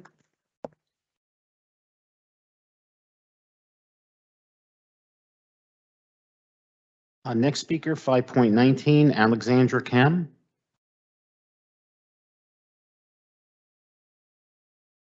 My name is Alexandra Kam, and I'm a resident at Portside Towers. It appears to me that Rent Control Enforcement Authority has shirked her responsibilities time and again. The recent determinations for Portside are a testament to the misinformation machine that is this city's landlord-tenant office. Let's take a walk through its recent history. May 18th, 2018, Hudson County View headline, Jersey City together, Fulop announced plans for aggressive rent control actions. Fulop said at the meeting, quote, the tenant, landlord, and the enforcement mechanisms for the city have been weak for decades. From the April 2019 introduction to Councilman Solomon's A Rent Control Report for Downtown Jersey City, quote, its conclusions are stark. The rent control system is broken. Through lack of enforcement and poorly drafted laws, hundreds of tenants in rent-protected units have been displaced while rents have skyrocketed. September 22nd, 2019's The Jersey Journal headline, with rents on the rise, Jersey City Council Committee looks to tackle rent control issues. Solomon said, quote, the people of Jersey City can't afford to wait. They're being pushed out now and they need protection now. January 24th, 2020, the Hudson County View headline, New Jersey City rent control ordinance would bolster tenant protections against landlords. Council President Joyce Waterman and Councilman James Solomon, the co-chairs of the council's rent control committee, said in a statement, quote, the draft rent control ordinance will end abuses of Jersey City's rent control system, crack down on landlords who fail to register up to 10,000 rent controlled apartments, and implement stronger tenant protections to fight displacement of long-term residents. Since 2020, I don't believe this draft ordinance has made it through a second reading. Since 2019, Councilman Solomon's recommendation for a rent control database has not come to fruition. Someone is shutting down, shining a light on which buildings are currently subject to Chapter 260 and strengthening enforcement of rent control. The lack of rent control enforcement has been and continues to be a very serious issue in this city. So much so that the Rent Control Enforcement Authority justified ludicrous rubbish in favor of my landlord. She is allowing excuses of clerical errors for the several years my landlord correctly stated under penalty of law that Portside's buildings are subject to rent control. She is willing to overlook required statutory documentation because she supposedly believes that it is sufficient that an owner might have had the intention to file a claim for exemption from rent control. I mean, really, who believes her? At best, she's flying from the seat of her pants, but more likely it seems to me that she's operating under the auspices of something that seems to be far more nefarious. Please enforce the law, no filing, no exemption. Thank you. Thank you.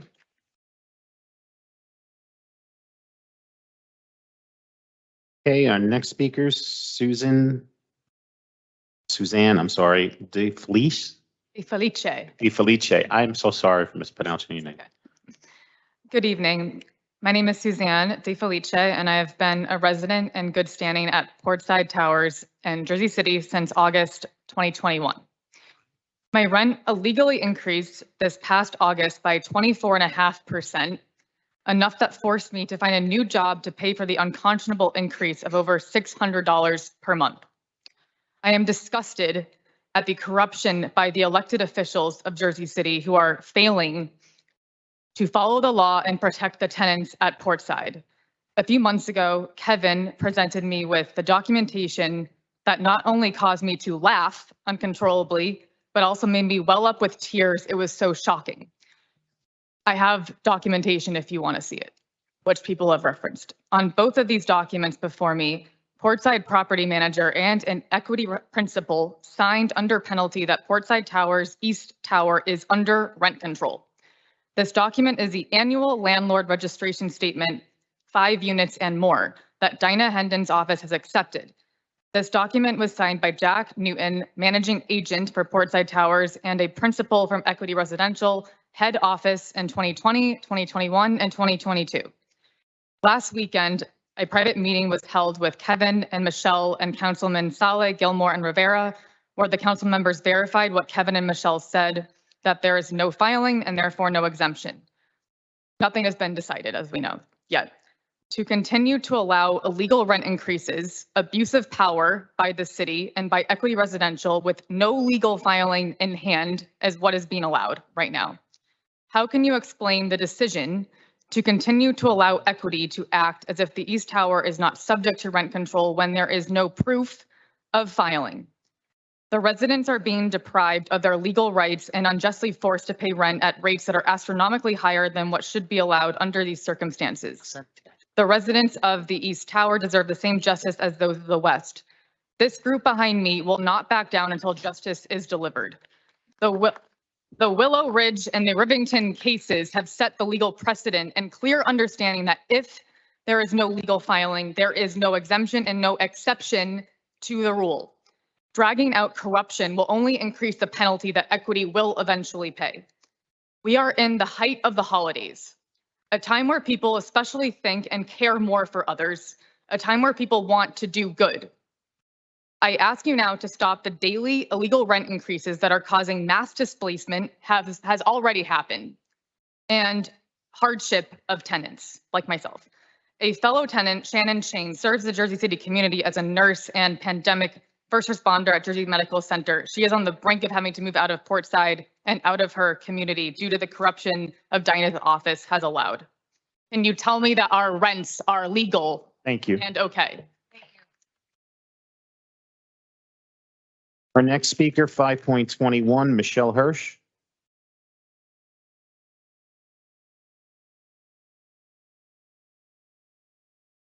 Tonight, I'm here to connect dots and discuss why Jersey City is choosing to not enforce its rent control ordinance. May, the Rent Control Enforcement Authority communicated to at least 2 tenants in my building that her records indicated that our building is subject to rent control. June, my landlord wrote, "We are working with the city to clear up any confusion that may exist around our exemption status." September, the Rent Control Enforcement Authority, despite her own written attestations that no required timely filings have ever been located, miraculously determined that both Portside buildings were exempt from rent control, each for 30 years. She determined this by contradicting herself time and time again and by overstepping her authority by contorting language within the state statute. It seems to me that someone who should be getting it right changed her tune after my landlord's legal team worked with her boss's people. So let's follow the money. My landlord is the 3rd owner of Portside Towers.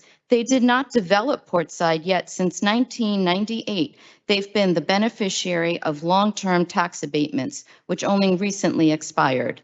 Abatements mean pilots. Pilots mean the city wins because it keeps 95% of that payment, and our landlord wins because the variance between its pilot and what it would have paid in taxes exceeds $1 million a year. When landlords who benefit from these pilots also act as if they are exempt from rent control, they raise rents and the city benefits from illegal increases. In 2019, the city conducted an audit of its pilot agreements that found my landlord had been out of compliance since 2016 because it had not submitted audited financial statements. Yet Jersey City permitted Portside to live out its inherited long-term tax abatements.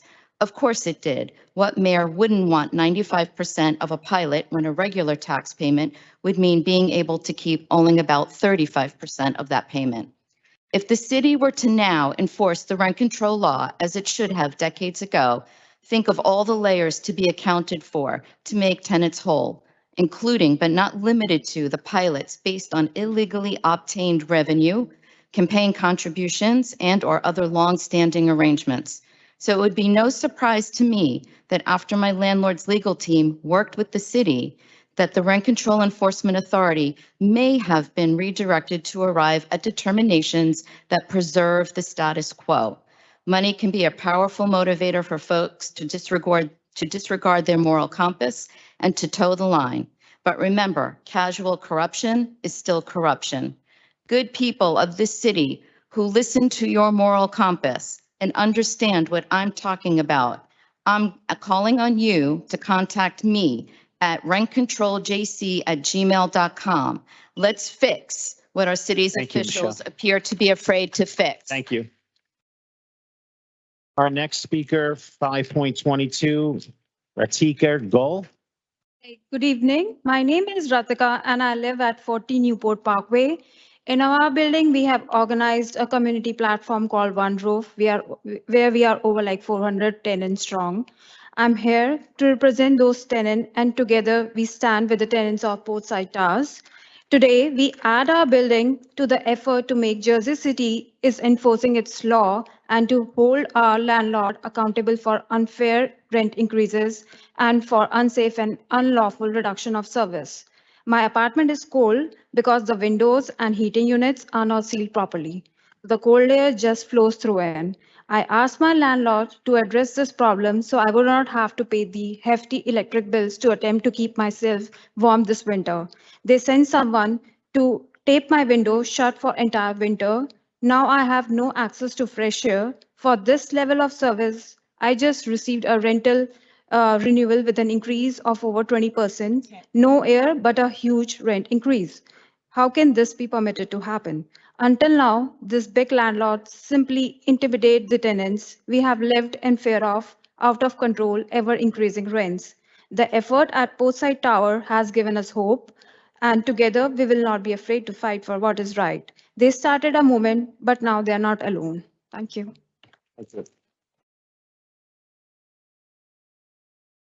Our next speaker, 5.23, Patricia Waiters.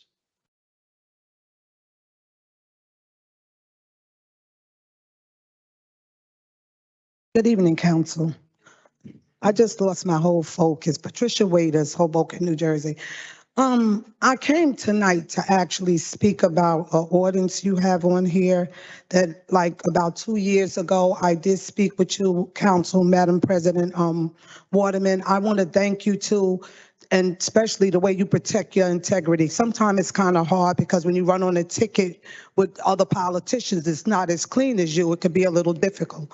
And I mean, again, I come here tonight, you got an ordinance and these poor people forced out of their home with a situation that's taken a known disregard from our government officials. That's disgusting. And you know what's sad is I'm speaking relatively something toward that because it's happening to us in Hoboken. They hire all of these rent control lawyers to cover up the real legislation with lies and corruption. It got to stop. Why don't you make Jersey City be the first to change that? The problem is you got government officials walking around here abusing their power and or authority because they feel like they can't be replaced. It's about money, guys. Somebody behind money that's getting paid. That's why things are going untouched, unsaid, and left alone. They look the opposite way. Some of y'all sitting up there, your body language making me want to throw up. Mr. Gilmore, I feel bad because I know you just came on board, but be a man of integrity. You don't always have to be a follower. This thing I want to talk about tonight real quick is because Mr. Ahmed and Mark is really good friends of mine. These are two developers that want affordable housing. All the developers ain't out there to get rich. I'm asking you again tonight to look into this because I notice it is mysteriously not on the agenda and it was sent to me, okay? And I'm advocate for everybody. This was sent to me. People like me deserve to live in affordable housing. 2 years ago, me and Brian Stack went down to Holland Gardens, and I feel so betrayed, and they promised us affordable housing, and nothing's been built with not one unit of affordable housing. That's why people being forced out. We can't afford to live nowhere. This is serious. I don't want my time to lapse. I'm going to leave this for you again, Council President, and I want each and every one of you, especially the ones like you that's been on the board, Mr. I'm sorry, next to you, Ms. Waterman. Yes, please, y'all been on the board already. So this came past y'all, and this looks really, really bad. Protect your integrity, not the integrity of a crooked politician, and let's get this affordable housing bill. Please. Thank you. Thank you. Next speaker, 5.24, Manny Rivera. Okay, thank you. And Belinda Council is next, so she's not here either, 5.25. 5.27, David F. Vanderheiden.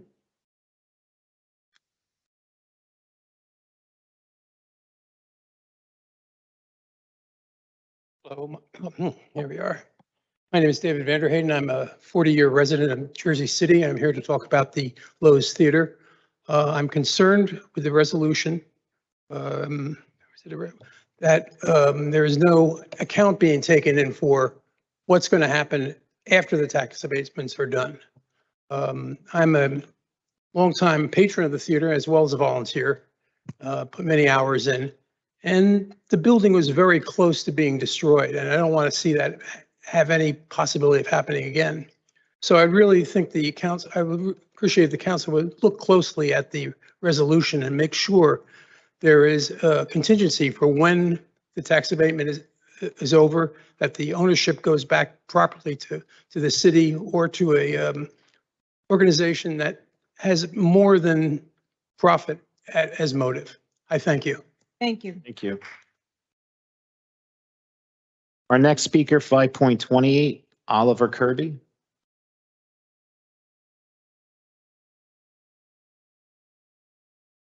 Hey there. So the Lowe's Theater is 7 years away from its 100th anniversary, and it's only lasted this long thanks to the volunteering work of a lot of old people. But as we approach this 100th anniversary, it seems that the city is trying to expedite the renovation process for the Devils. Now, that's not being hyperbolic because they call themselves Devils Arena Entertainment, but this last second ordinance is really coming in pretty sketchy. And everybody here should know that when you make a deal with the Devils, they can't be undone. And the Devils bring their friends. We're talking $20 beers, we're talking $50 nachos, and we're talking the most evilest of all, Ticketmaster. Ooh. Now let's think about the Lowe's community for a second. What does the Lowe's do? We play King Kong, Frankenstein for dirt cheap prices. High school kids can come in off the street, and it's one of the last affordable nights for Jersey City residents. $5 tickets, $1 box of popcorn. You cannot beat that. Ticketmaster, on the other hand, and the Devils will be bringing Ticketmaster in. Don't be mistaken. Ticketmaster screws their customers on every single interaction. And I know everybody here knows that's the truth. Ticketmaster is all about their hidden fees. They work with scalpers and they do everything they can to jack prices up as high as they can, which will ultimately screw not just the people of Jersey City, the people in this room, and the city for years to come. So there's a very important decision to be made here regarding the Lowe's Theater. And the decision is, are we going to go with short-term appeasement for the Devils and lose this theater and lose community spotlights and an affordable night out for Jersey City residents? Or are we going to prefer and put the people of Jersey City first so that we can keep the Lowe's Theater as a community spotlight for the next 100 years to come? Thank you. And our last speaker, 5.29, Chris Gadsden.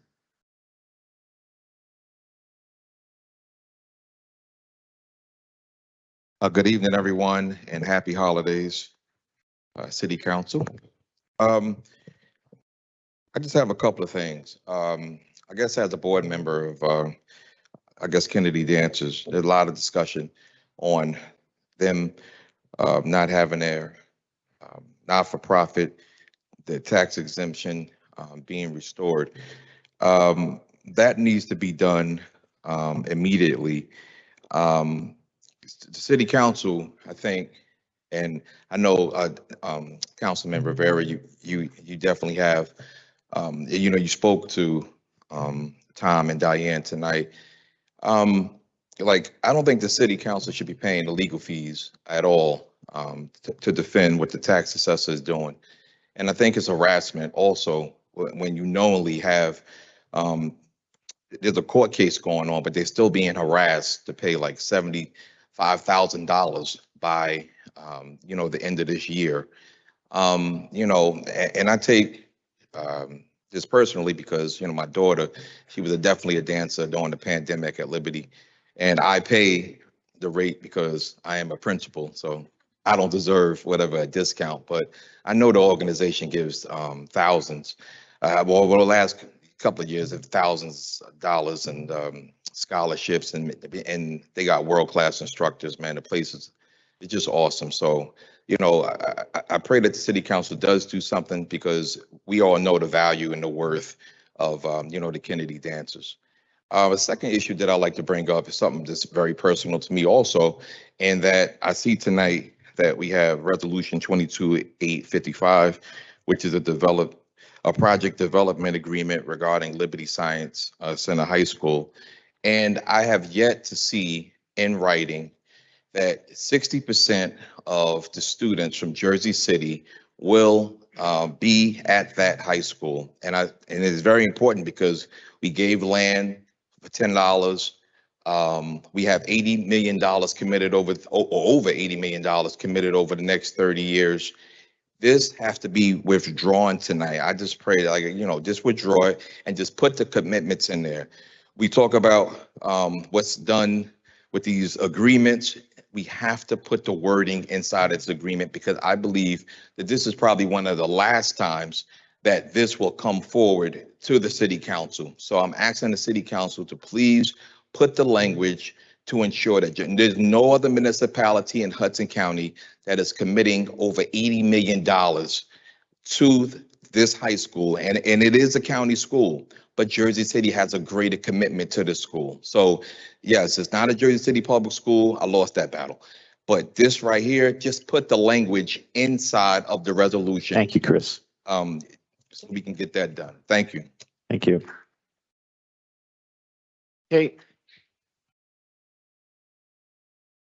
Let me camera on us. So that concludes our public speaking portion of the meeting. I believe we have a motion to add a resolution, and the resolution would be item number 10.78, resolution number 22-923. Be a resolution authorizing a closed session to be conducted on Tuesday, January 10th, 2023 at 3 p.m. to discuss matters of ongoing litigation. This is a late item that's looking to be added. And do I have a motion to add item 10.78, resolution 22-923 to the agenda? Motion was made by Councilperson Rivera and seconded by Councilperson Prinzary. So we're doing this special meeting right before the council meeting, correct? It's the day No, before. no, no. It's Day the before. Day before the council meeting. It's a closed session, not a special meeting. Closed session meeting, I'm sorry. Right, it's okay. On the motion to add item 10.78, resolution 923 to the agenda, Councilperson Prince, before I ask that, Corporation Counsel, is the title okay that I read into the record? Is there anything that needs to be added? Yeah, that's good, Sean. And we'll work with the council and the law department to distinguish who will be present at the closed session. For now, we're just trying to schedule the date and time. And that's what the motion is for, to add that resolution in order to go into that closed session. So with that being said, on the motion to add the item, Councilperson Prinzary. Aye. Councilperson Baggiano. Councilperson Saleh. Just want to say on the record that Equity Residential, they're vulture capitalists and they're trying to squeeze blood from a stone. But for their egregious rental increase, we wouldn't have uncovered the depth of their moral bankruptcy. And I don't know how many countless buildings this is happening in Jersey City, but I intend to work with my council colleagues to uncover that and to protect the people of Jersey City. And with that, I vote aye. Thank you. Councilperson Solomon. I vote aye. Councilperson Gilmore. Aye. Councilperson Rivera. Aye. And Council President Waterman. Aye. Motion carries 7-0 with council members Ridley and DeGise absent to add item 10.78, resolution 22-923 to the agenda.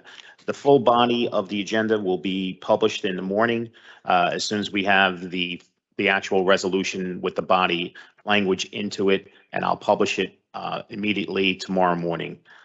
With that being said, on to our regular order of business. Petitions and communications. Any questions or comments on items 6.1 through 6.17?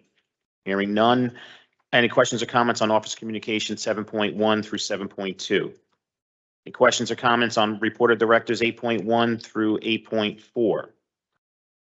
Hearing none, on to our claims and addendums number 1 and number 2. So council members, I'm going to be taking a vote on claims and addendums number 1 and number 2. Councilperson Prinzary. Aye. Councilperson Baggiano. Aye. Councilperson Saleh. Aye. Councilperson Solomon. Aye. Councilperson Gilmore. Again. Aye. Councilperson Rivera. Aye. And Council President Waterman.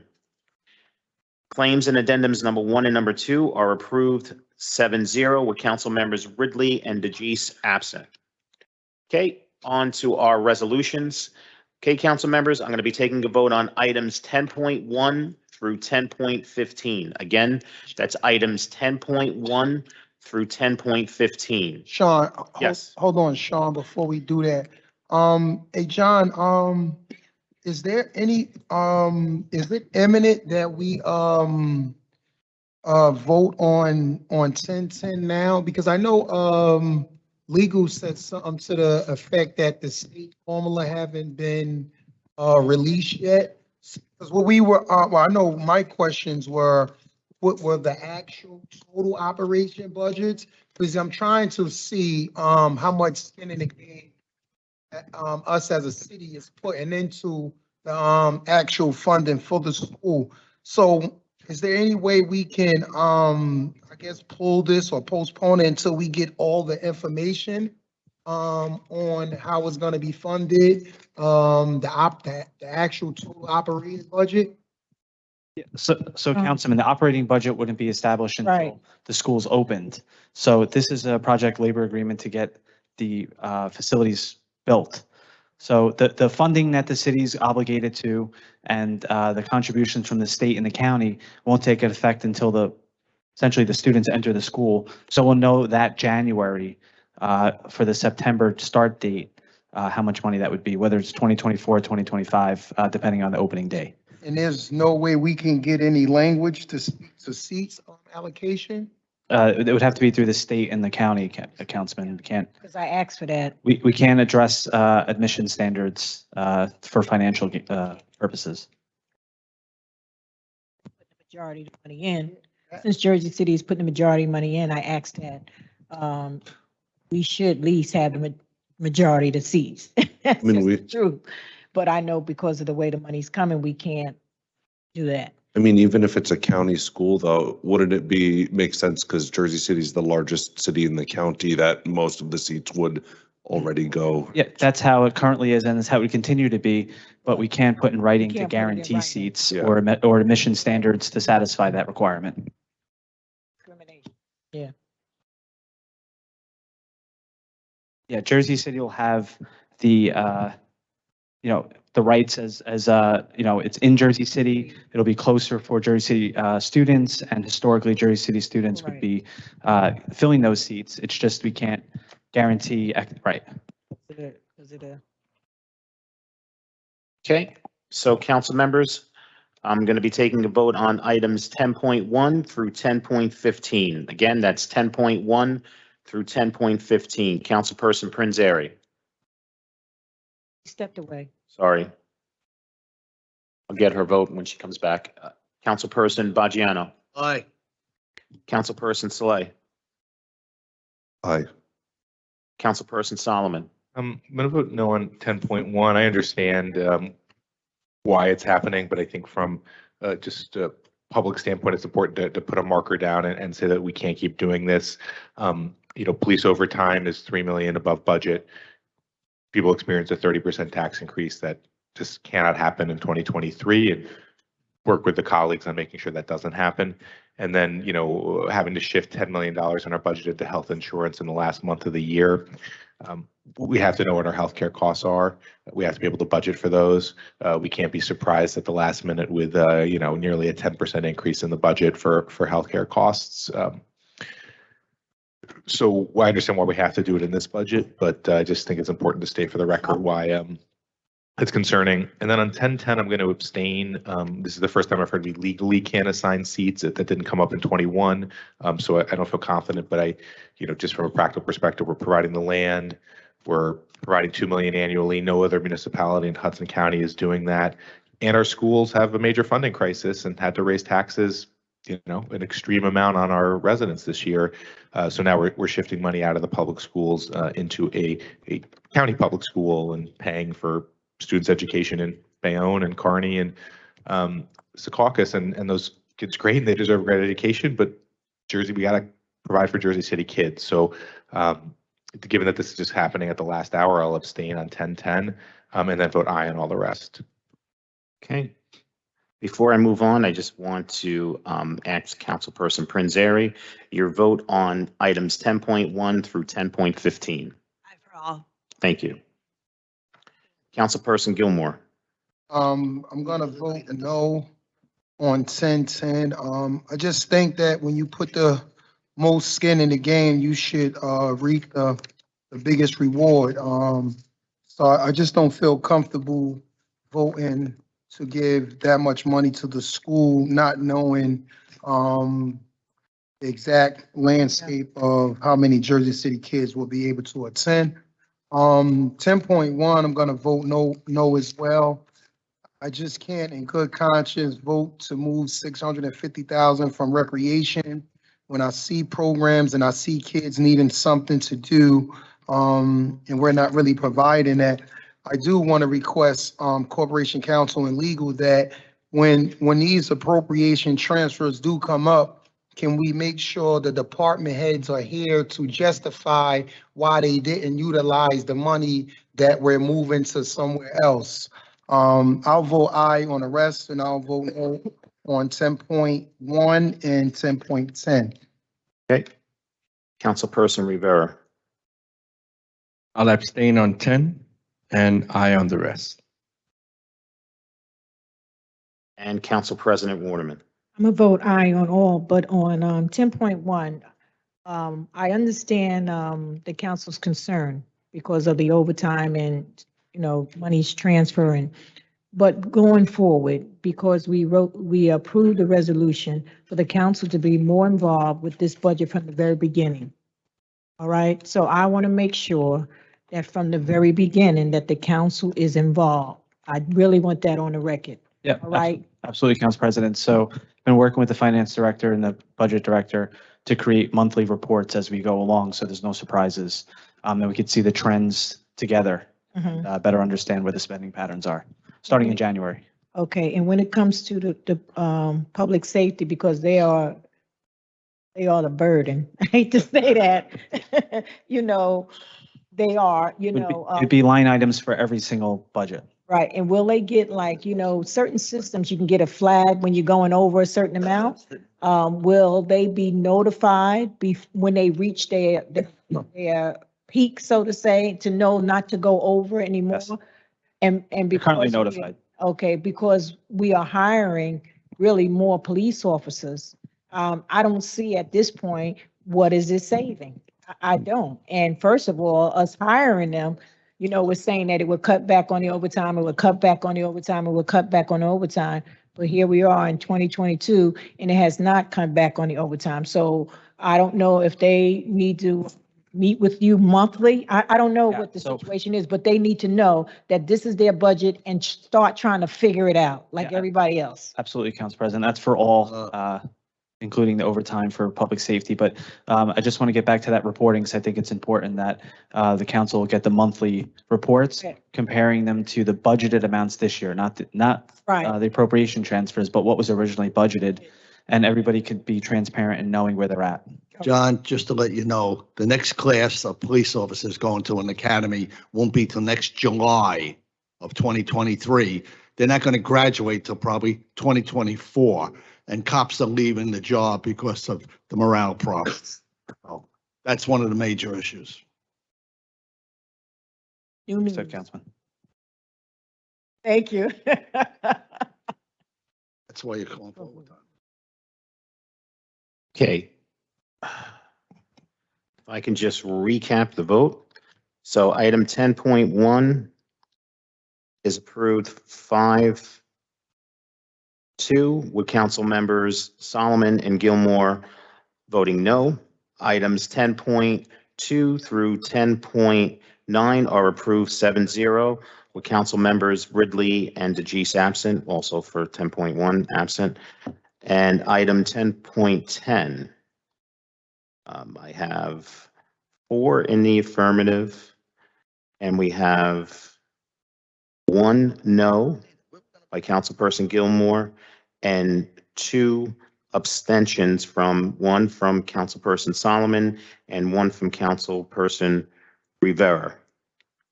So item 10.10, even though it has a positive vote, it fails 4-1-2. Need 5 votes in order to adopt a resolution. Yep. So it is defeated. 4-1-2, even though it has a vote in the affirmative. Okay, on to our next set of resolutions, item 10.16 through 10.26. Again, council members, that's items 10.16 through 10.26. Councilperson Prinzary. Aye for all. Councilperson Bajano. Aye for all. Councilperson Saleh. Aye for all. Councilperson Solomon. Aye for all. Councilperson Gilmore. Aye. Councilperson Rivera. Aye. And Council President Waterman. Aye.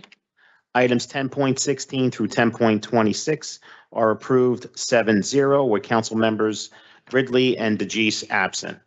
On to our next set of resolutions, items 10.27 through 10.37, with the exception of 10.29, which has been withdrawn by the administration, being that is the duplicate resolution. So, council members, on items 10.27 through 10.37, Councilperson Prinzary.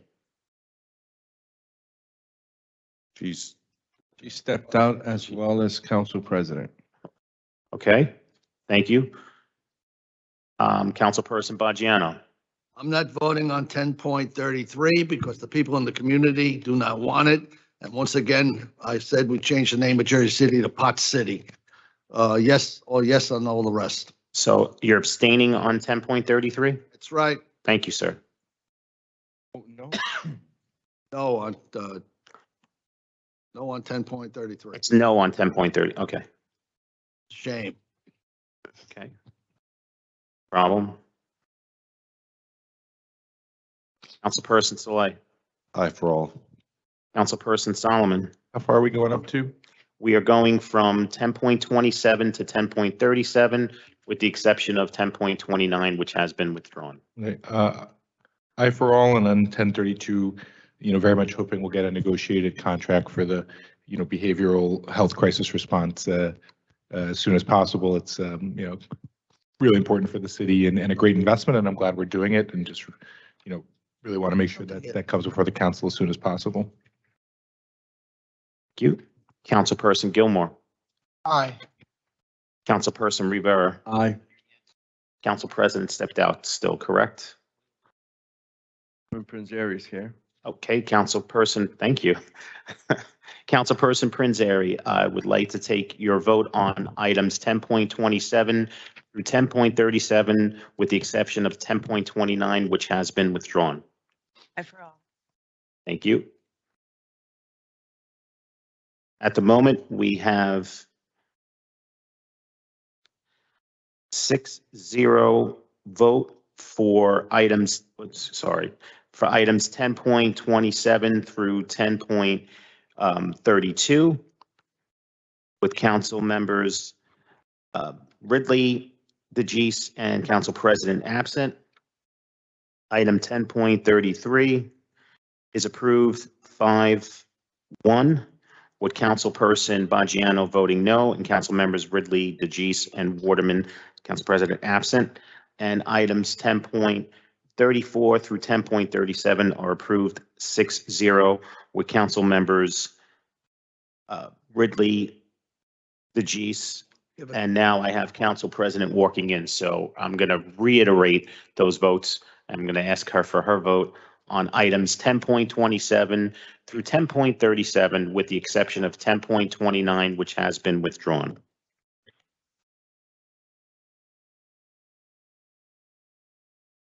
Okay, that's going to change everything. So to recap the vote again, items 10.27, with the exception of 10.29 to 10.32 are approved 7-0 with council members Ridley and DeGise absent. Item 10.33 is approved 6-1 with councilperson Baggiano voting no and council members Ridley and DeGise absent. And items 10.34 through 10.37 are approved 7-0 with council members Ridley and DeGise absent. On to our next set of resolutions, items 10.38 through 10.48. Again, council members, I'm going to be taking a vote on items 10.38 through 10.48. Councilperson Ridley. Councilperson Prinzary. Aye for all. Councilperson Baggiano. Aye for all. Councilperson Saleh. Aye for all. Councilperson Solomon. Aye for all. Councilperson Gilmore. Aye for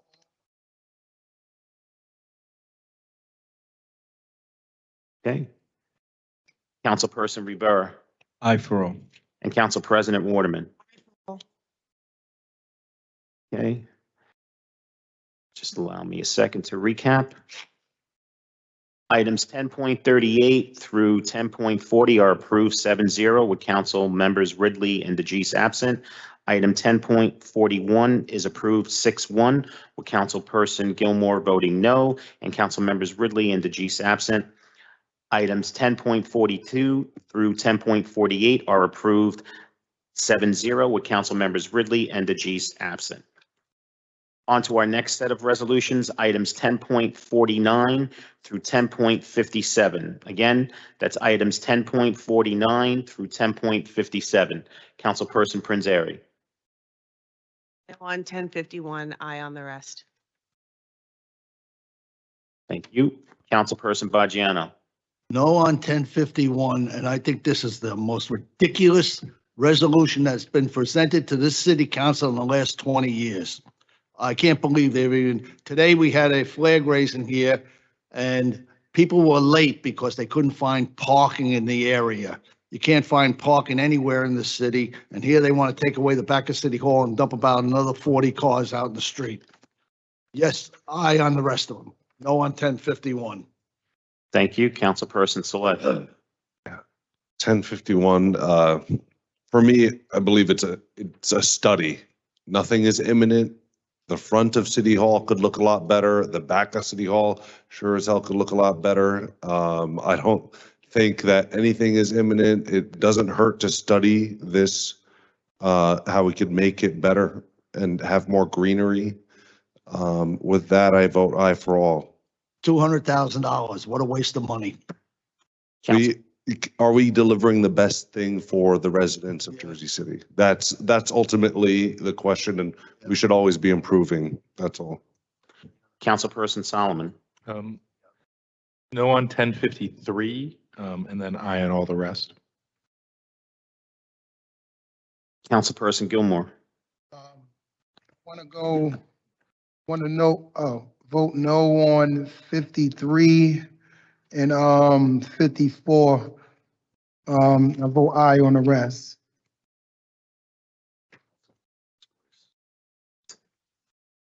Okay. Councilperson Rivera. Aye. And Council President Waterman. Aye. Okay, so if I can just recap. Just give me 1 second. I guess they don't got work. Didn't pass. Okay, so items 10.49 through 10.50 are approved 7-0 with council members Ridley and DeGise absent. Item 10.51 is approved 5-2 with council members Prinzary and Baggiano voting no and council members Ridley and DeGise absent. Item 10.53 is also approved 5-2 with council members Solomon and Gilmore voting no and council members Ridley and DeGise absent. Item 10.54 is approved 6-1 with councilperson Gilmore voting no and council members Ridley and DeGise absent. Item 10.55 through 10.57 are approved 7-0 with council members Ridley and DeGise absent. On to our next set of resolutions. I'm taking the vote, council members, on items 10.58 through 10.66. Again, that's items 10.58 through 10.66. Councilperson Prinzary. Aye for all. Councilperson Baggiano. Aye. Aye for all. Councilperson Saleh. Aye for all. Councilperson Solomon. Aye for all. Councilperson Gilmore. 50, say that again? We're going from items 10.58 through 10.56. Aye. 66, I'm sorry. Aye. Got it. Thank you. Councilperson Rivera. Aye. And Council President Waterman. Aye. Items 10.58 through 10.66 are approved 7-0 with council members Ridley and DeGise absent. Okay, council members, for the balance of our resolutions, I'm going to be taking a vote on items 10.67 through 10.78, which just has been added to the agenda. Again, that's items 10.67 through 10.78, which is the balance of our resolutions. Councilperson Prinzary. Aye for all. Councilperson Baggiano. Aye. Councilperson Saleh. Aye. Councilperson Solomon. Aye. Councilperson Gilmore. Aye. Councilperson Rivera. Aye. And Council President Waterman. Aye. Items 10.67 through 10.78 are approved 7-0 with council members Ridley and DeGise absent. Motion to Before adjourn. we make a motion to adjourn, I just wanted to wish everyone happy holidays. Happy Um, holidays. Very safe Happy and holidays. healthy. Happy holidays. Motion to adjourn. And before, again, you keep saying motion to adjourn. You don't want me to finish. Sorry. It's all right. I just wanted to mention the fact that your clerk is going to be turning 52 Wow. over the break. So Motion to happy birthday. with that being said, I'll take a motion to adjourn at Motion to adjourn. 8:24 that I, embarrassed Happy myself and birthday. gave everybody my Motion. age. Motion and to happy adjourn. birthday. Happy birthday. Second to happy birthday. Go Thank you. All in Pittsburgh. favor of a happy birthday for Sean, please say aye. Aye. Go Pittsburgh. Motion fails, didn't get 5 votes. I thought I had the votes. Did we get that live? Thank you, guys. That was a good one. So on the motion to adjourn at 8:24 PM by Councilperson Rivera, seconded by Councilperson Prinzary, council member Prinzary, Aye. Councilperson Baggiano, Councilperson Saleh, Aye. Councilperson Solomon, Aye. Councilperson Gilmore, Councilperson Rivera, and Council President Waterman. You got me all flustered. That's why I stuttered there. All right, motion to adjourn is approved 7-0 at 8:24 PM. Council members Ridley and DeGise are absent. Again, happy holidays to everyone at home and everyone here. Thank you very much. And remember, teamwork makes the dream work. Have a great night. Stay safe.